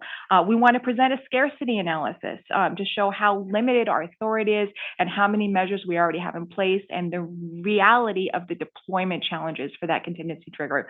We're in the process of reviewing potential measures, and we're also going to be requesting that EPA review federal mobile sources under their jurisdiction for a federal contingency measure. We don't think that we should be the only ones having to deal with this, considering how important it is to having a fully approvable plan and considering the amount of emissions reductions that are potentially needed under this requirement. We expect to hold a public workshop on this matter in July, and we'll have updates for your board in the future. Beyond contingency measures, I did want to touch upon the status of our 2018 PM2.5 plan that actually addressed 3 different PM2.5 standards. Things are looking good from the 97 standard, and the Valley does attain the 24-hour component of this standard. There was an EPA action back in November that required us to do a serious plan. But of course, we had already adopted the serious plan months before EPA told us to do it. So we are simply waiting on EPA to act on that plan. But the good news is there is the potential for a district Carb clean data finding for the standard of that plan, the annual component of that plan. The only issue we're having there is Carb's Bakersfield site is not meeting the standard due to exceptional events and siting issues. John Klassen talked to you guys a little bit about that at a prior meeting. For the 2006 standard, EPA has approved our plan but disapproved our contingency measures, so we're dealing with that soon. For the 2012 standard, EPA has proposed approval of that plan, but they have not yet finalized the action. They are currently required to do so under a consent decree. They were sued by an environmental group, and they are supposed to take action by the end of July. I'll talk a little bit about how important the timing of EPA approval is. When EPA doesn't act on our plans in a timely fashion, it creates a lot of problems and uncertainty for us. If you look at that previous slide, we adopted a plan in 2018, and EPA is only just now acting on components of that plan. That's actually in violation of the Clean Air Act. Under Clean Air Act Section 110K, they're supposed to finalize action on all SIP submittals within 18 months. In reality, they often miss those deadlines. And in fact, as of January 1st of 2021, they had a 39% backlog. That means that, and this is nationwide. I know it feels like we have a lot of SIPs, but 903, that's not just us, that's the whole nation. And 39% of their active SIP submittals were overdue for EPA action. And SIPs are complicated, it takes time, but this presents real problems for regions like ours and South Coast, other areas in Region 9 and nationwide, especially because we are expected to meet our deadlines and meet our obligations under the Clean Air Act. There's a real inequity in addressing air quality and public health challenges, giving the significance of federal mobile sources and the threat of sanctions imposed solely on the regions. EPA doesn't get sanctioned, we get sanctioned when these deadlines are missed. The perpetual plan revisions are more likely when EPA doesn't act on a plan promptly. It casts doubt when newly available information contradicts information that was available 4 years ago that we couldn't possibly have anticipated. And there's just a lot of regulatory uncertainty. We're trying to implement our plans and do the right thing to improve air quality. And if you don't have the assurance from EPA that they're going to approve what you send them, it makes things even more challenging than they already are. So we can't emphasize enough how important timely approval is. I see Samir looking at his watch, but I do want to tell you a little bit about the 2022 ozone plan. We've been working very hard on this plan for years. This is a plan to address the newest ozone standard. We've seen a lot of progress in ozone thanks to the measures adopted. And there are a lot of measures we've adopted over the recent months and past few years that are achieving additional emissions reductions in coming years that are doing a lot to get us closer and closer to that 2015 standard. We're looking at additional innovative measures to add to our plan to expedite attainment and public health benefits, such as landscaping, zero emission heating, and things like that. There are a number of CARB measures that will be included in the plan, including the state truck and bus regulation and advanced clean fleets. Through emissions reductions from district and CARB measures, this plan will show a 62% in NOx emissions by the 2037 target. That is a really big number. There's a lot of work went into getting those reductions. The plan relies on an extensive scientific foundation. We have an updated emissions inventory. We have new ambient data analysis. We have a RACT demonstration that we just finalized in 2020. We have a really thorough weight of evidence analysis and a lot of other technical support. We posted a lot of that back in May. We're building the other demonstrations as we speak, including reasonable further progress, transportation conformity, contingency measures, and reasonably available control measures. There's a lot going into this, but the good news, like the punchline of all of this, is that the initial modeling analysis indicates that the Valley will attain the 70 ppb standard by the 2037 deadline. This analysis includes wildfire impacts, and it also confirms that the Valley is highly NOx limited. VOC emissions controls are much less effective, and that becomes even more true over time. As the years go by, VOC reductions become even less important than getting those NOx reductions, which also reiterates why it's so important for the federal government to do its part to reduce those emissions. This plan, as I mentioned, has been under development for a couple of years. It's been an extensive public process. We've been providing you updates at your meetings periodically since February of 2020. We've been giving CAC updates since March of 2021. We've had public workshops since April of 2021 in the evening. We've had interpretation. We've had virtual participation. We do anticipate at this point having an additional workshop later this summer to present all draft plan components, including the strategy and the additional supporting technical elements, and then a public hearing before your board and the CARB board in late summer, early fall of 2022. I'm sorry, that was a little bit more than 10 minutes, but I am done. And at this point, we're happy to take any questions. Dr. Pacheco-Warner. Yeah, thank you.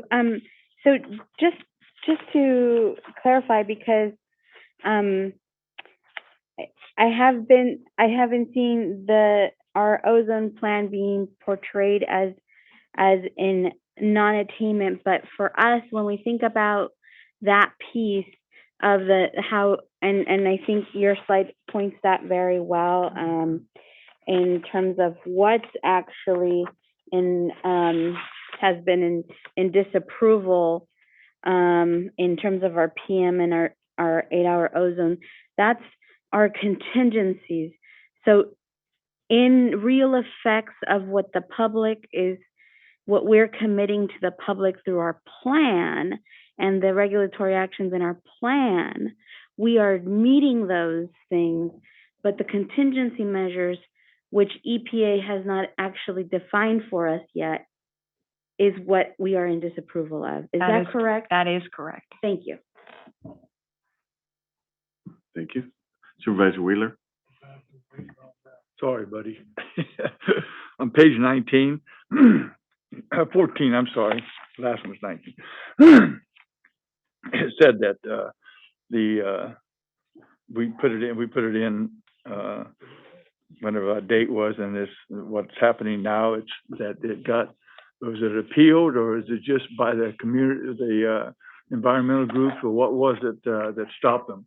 Oh, the consent decree for the 2012 standard. Yeah. You know, EPA didn't act on that plan, and I think it's just part of the larger backlog issues. It's probably resource issues and things being That's not complicated. the one then. It's the one you said that it should be done by July 29th. Oh, I see. Yes. So, and some community groups started litigation against EPA for failure to act on our plan.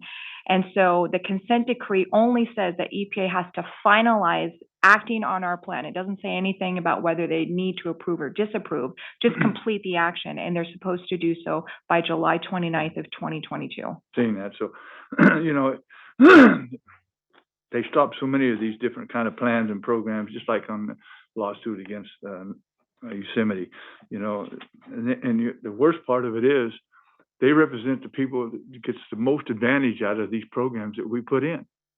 And they're stopping them, so they can't take advantage of it because it's not being approved. So I think that the government's got to start stopping these frivolous lawsuits and comment periods. If they come and go to the hearings, and if they don't come, that's their fault.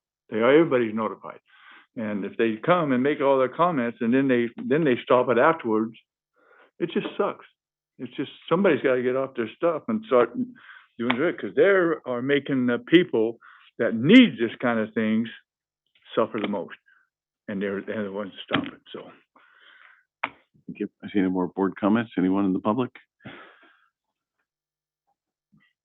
I do not see any public comment. No, it's not an action item. Okay. So thank you very much, Jesse. Appreciate it. Good job. Confusing as heck, but yeah, all the people. Okay, we're going to go on to item 14, a verbal report on the California Air Resources Board activities, and I'm going to turn it over to Dr. Pacheco Warner. Yeah, thank you. You know, I just wanted to publicly thank everybody that was able, that wanted to give a public comment. I apologize to all of our Central Valley folks that weren't able to give comment on the ACC2 hearing, the Advanced Clean Fleet. I am in communication with staff about that and how we can remedy that. And I know that there was something to do with a new system that I had heard, but, you know, we'll keep following up with them to make sure. I did want to thank everybody that did from the Valley. We had a really big representation in the comments from our rural communities. And let me tell you that I would love to see more of that because it really did change the tone of the comments and the recommendations for that regulation to be very focused on those challenges that you all are very familiar with in terms of our rural communities, but that other people and other board members don't always know. And the fact that it was folks that gave those real examples of how much you really earn in the Valley and how much an electric car costs, you know, that was just so powerful. And I hope to see more of that engagement from our Central Valley folks when it comes to the next piece. Well, definitely the next hearing on that, which will actually be the vote too, is on August 11th. So I want to flag that for folks as well. The next piece that I'm already getting engagement from other groups that I'd love to see Central Valley folks as well engaged on is the Advanced Clean Fleets, which will be coming up more in the fall and winter months. And so definitely just wanted to say thanks on that. And to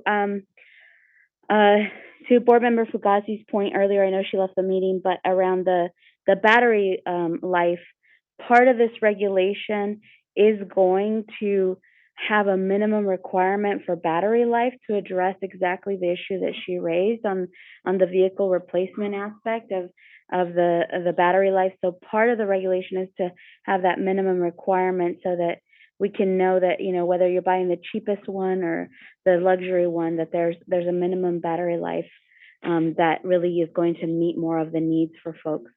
So thank you all. That's all I have. So, Dr. Pacheco Warner, thank you. You are a great representative on Carb on our behalf. I want to always just remind Samir and staff and yourself that, you know, we're all busy and we make time and we want to help amplify your voice. So when something really important comes up, don't let it slip past us because a lot of things slip past me. I'm just Yeah. offering up, but I think that, we need to empower you even more when possible. All right, any other comments? All right, thank you very much. Executive Director, comments? Yes, thank you. I just have one comment, and this is really more of an update on something that came up a few times today. A very important part of what your board has been working on, which is that EPA did issue a final approval of our ag burn phase out. So your board put this into place last year. Thank you. The ag community and all communities in the valley really deserve, and the board, recognition for this, because it was a huge strategy. We're in the middle of implementing it right now. Burning is significantly down this year because of the alternatives that the agricultural community is now putting into place, and to have EPA act on a final approval. They proposed approval late last year to comment, and it is now federally in place as part of our plan. Just wanted to make sure the board was aware of that, and just the latest update on that very innovative strategy that is effectively reducing burning in the valley. And with that, I'll turn it back to you, Mr. Chair, board members. Thank you. Any questions, Samir? All right. Governing board member comments. So I just have a couple of things then, really quickly. On one is that we've provided money to increase the equipment for chipping to slow down the ag burning. I want to make sure there's a direct correlation with the cost that's being charged out in the field. I just think that we need to be cognizant when someone buys me a new car and then I go out and make money Ubering it or something, we have to be cautious that we should be underwriting a portion of that cost for the new equipment for the expansion. That's number one. Number two, I heard some frustration today, and I know we always talk around issues, but I heard some frustration on the hearing yesterday up in Sacramento, and I'm a super positive guy, as you can tell, and I get frustrated too. But the irony is that we've got a Carb member who used to continually clash with agriculture, and former Senator Dean Flores, and he's now the champion of getting money and how this is turned around. And when we talk about the Arambula bill and some of the comments that were made yesterday about ag burning, it's disappointing to me personally that we just had Carb accepted. We've made such an effort, and it makes farmers like Buddy and myself super popular amongst our peers. And but knowing we're sitting here with more information and we're making decisions, and you've got Manuel in the back who's supportive of it also, and so I don't want it to be disingenuous. I want everyone to have the information, and I want us to make sound decisions and have good policy. And I still haven't seen that out of this bill. I know that they're trying to amend it, but again, on staff's behalf, I know that they participated. Tom Jordan.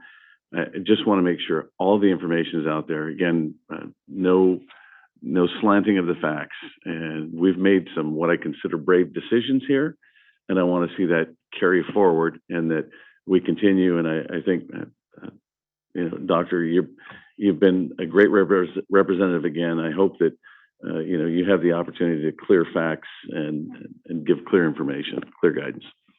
Okay, Council Member Lewis.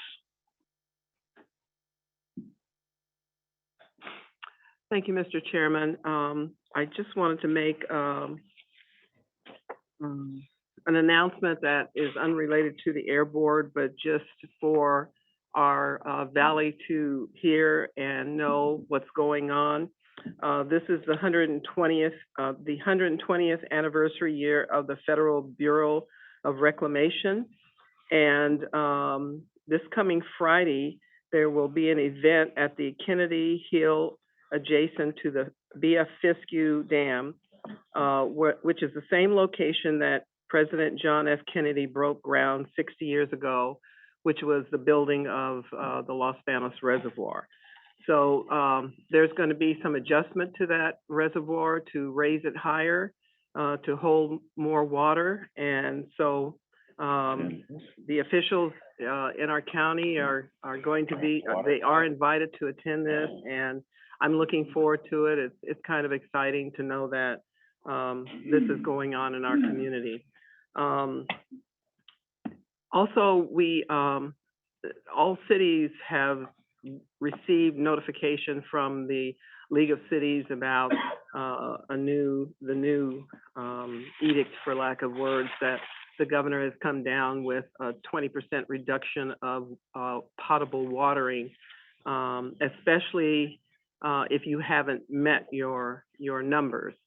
So I'm just want to encourage people to find products that you can put on your landscaping, on your lawn, that can help retain water into the ground, because right now it doesn't affect your personal use of water if your city has met their targeted numbers, but things could change this summer where the strictness of how we water can be increased on our community.